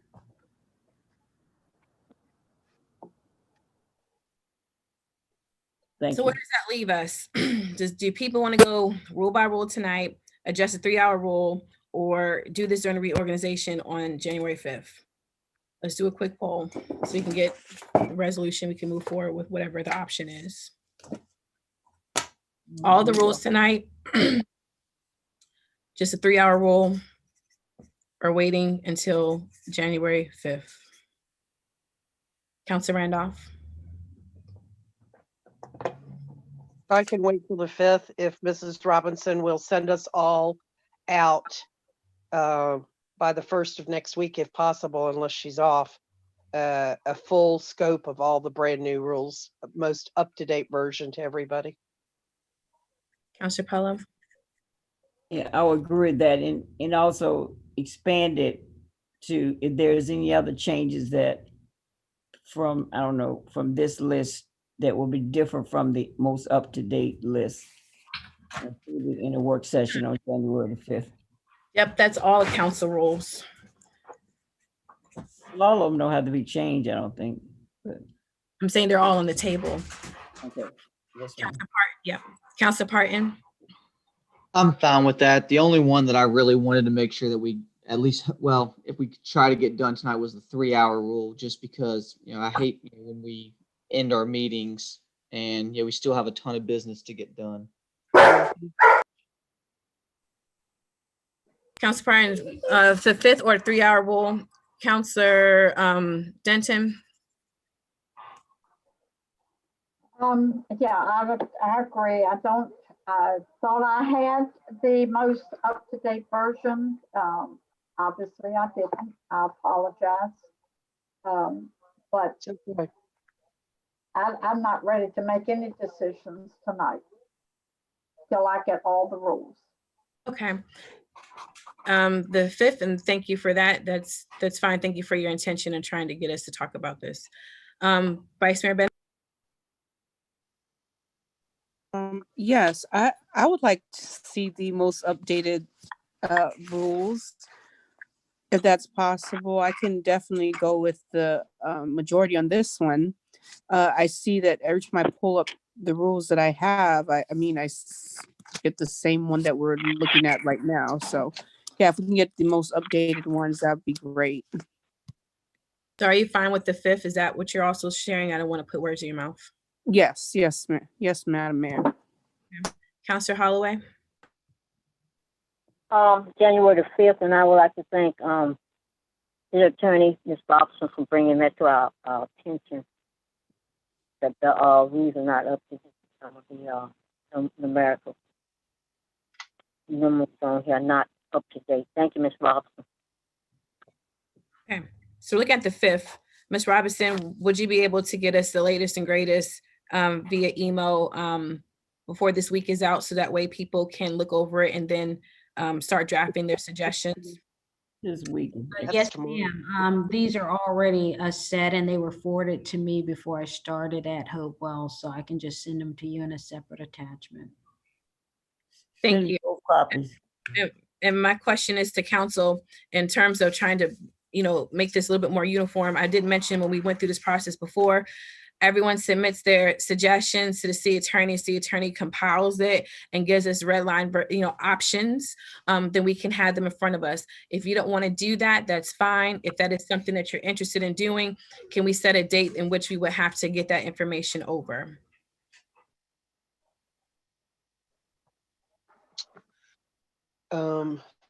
what's the last day of the year? It's a Thursday, right? It's next Thursday, week from Christmas, yeah, Wednesday. next Thursday. It's 2 weeks from today, is what I'm trying to say. Yeah, it's the 31st is a Thursday. Yes, 2 weeks from today, correct.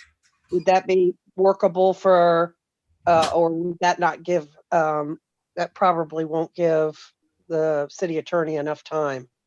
How much time does she need to get everything together that we send to her? Yeah, so if we're looking at the January 5th meeting, Ms. Robinson, go ahead. Okay, so I can send out the amended rules as soon as possible, maybe even before midnight tonight. In terms of incorporating what your individual suggestions are for rule changes, I think I'd have to see them before I can say, yes, it can be done. We have just been recently sort of experienced a deluge on new coming things that really are priority items. But I know that I can send you both versions of the rules. I will work as quickly as I can to send you a red line copy of different things that have been proposed, and I will try to attribute those to different counselors as I receive them, but I'm not sure how much will be completed. I will be off for 2 days next week. So there's only 1 day next week. I will be working with December 28 being the first full 8-hour day after Christmas that I can turn my attention to this. But my records show that there are a number of proposals already before council and that have been before council in various forms, at least for a year, depending on what the changes are. It might not take much time, or it could take a considerable time. So. Okay, would it be amenable to say, based off of what you just shared, if you could just consolidate the recommendations, it don't necessarily have to do a red line, but you can just take the recommendations and just say, Rule 302, here's what people submitted, 303, here's what people submitted, and not necessarily do red line, but just consolidate? Yeah, I understand what you're saying, but if 7 different people have proposals that are different relative to Rule 203, all I'm doing is cutting and pasting your recommendations and slapping them, sort of below the existing rule. So there won't be any modification to the rule that is very meaningful if you have 7 different changes to Rule 203, and those changes don't all line up. Right. You know what I'm saying? So it just depends on how the information is conveyed as to how much time it takes me to then turn it over to you as a group. Okay, so with that said, what do you recommend with this idea then?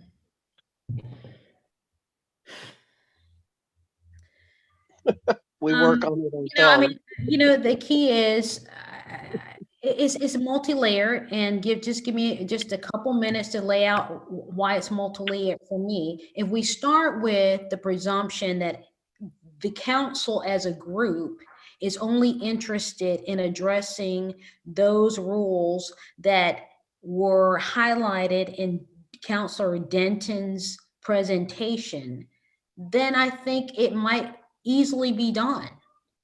But if we're not gonna limit it just to her presentation, and everyone has a fair shot at proposing something for each and every rule that council has in place, then it's going to take more time. And it's very hard for me in that context to quantify how much time I will need to package it up for the group, other than to simply hand it over to the group as I receive it. Can I make? Yes, Councilor Randolph. Let me just make a suggestion. I think from what I've heard, most of us know and realize that that Rule 306, with the way it's written, with the 3-hour limit, is causing us undue grief that we should not have to continually deal with. The city attorney understands, I believe, from what we've said tonight, what we would like to see happen, which is that we don't get to 7:30 and only have an hour left, that we either have 2 or 3 hours left. And she could rewrite that so that the language fits what we want to see. Could you not, Madam Attorney? Because I think you understand very well the problems that we've run into with this, with having closed session and then work sessions take up 2 of those 3 hours, and then we get to the real meeting. And could you not go ahead and rewrite that to meet the requirements that we're looking for, to give us 3 hours, or at least till 10 o'clock, I think was Mr. Stokes's cutoff time. Was it 10 or 10:30? But anyway, couldn't you just take that out of the mix for us and go ahead and rewrite that for us to approve on the 5th? Actually, I can make it really, really easy for you, and you can deal with it tonight. So if that's the only thing I have to deal with, just move to delete Rule 306. That's it. Do it tonight. Done. Well, I don't know that I want to delete it. No. I mean, I haven't. That's the problem. I mean, the problem is that you have a rule that really says that all of your meetings, regardless of what they're called, regular meetings, special meetings, they are 3-hour limits. And if you want to have the flexibility, short of changing the times that you publish for your opening meeting, and your closed session is not a separate meeting, it's part of the regular meeting. Right. You deal with it is just to delete your current 306. You may have to renumber your rules after this, but just delete it. And there. But I don't want special meetings to go on for 5 hours.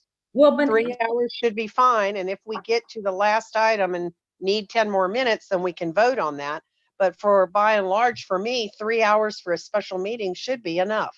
So I like the 3 hours for that, but I don't like it for our regular meetings, where it runs us into an issue of having an hour of our regular meeting discussion cause us undue panic to have to extend the meeting every time. So can I just interject here, because we're going back into the circles of having the conversation about the items. We were just on the same I thought page. it would be easy, but nothing's easy. Yeah. So can I just offer something to try to back on trying to work towards the 5th, because it's almost 10 o'clock, right? And so I'm fine staying later. I don't care, but we agreed we're going to try to shoot for the 5th. We heard the schedule. We heard some of the demands that's also going in the office. Can we try to agree, Ms. Robinson, if this is not fine with you, please say so. If we get the rules out tomorrow, council try to look over it over the weekend, or try to get it to her by the 23rd or by the 28th. And then Ms. Robinson, you look over that and you give us a realistic expectation of what you can probably have for that meeting. If it's limited to just Rule 306 and nothing else that was mentioned in the presentation, I can do it, regardless of whether there's 7 different recommendations or not. If it's more than Rule 306, again, I'm going to defer to my earlier statement.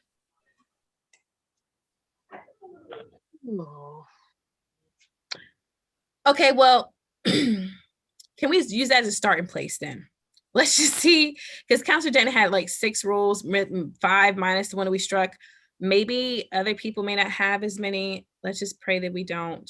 Then can we just see what we get? If people can commit to try and get it to the 23rd and revisit this to see, do we need to scale back, and then see what you say on the 28th? Can we work with that, everyone? Yes, yes ma'am, I can in the city, me speaking. So let's get the rules out. Everybody work over the weekend, since we're trying to get this done. Get our suggestions in by the 23rd. Ms. Robinson, look over it to say, this is too much, or let me identify 306 or the other pertinent ones that seem to be common or something, and then give us feedback on 28th, and then we can restructure for the 5th. Maybe when we submit our stuff, 5 of us might have more rules in common, and then we can just focus on those and then address the outliers at another time. Would that be amenable to everyone? It's a start. Is anyone opposed to that, I should say? Yes. All right, no one's opposed to that. Can we just, we'll start from there and we'll see. But it's gonna be dependent on council getting the stuff into her by close of business. Okay. Are we all on the same page? Close the business on what day? 23rd. And looking at my calendar, that is also the same day that I will be giving back to council the top names for the clerk. So I will give my reminder in that email to you to make sure you have your stuff into Ms. Robinson so she can do an assessment and we give us a feedback. So everybody's fine. If you have an objection, please say it so I don't want, we don't have to come back and via email or something like that. Is everyone fine with that? I'm That's fine with me. Okay. So that's the consensus. I think we're done for tonight. Meeting to adjourn. Correct. Motion to adjourn. I thought I heard something. Somebody say something? Motion to so moved. adjourn. I think that was made by Counselor Pelham and seconded by Counselor Holloway. Yes. Okay, roll call, please. I just want clarification.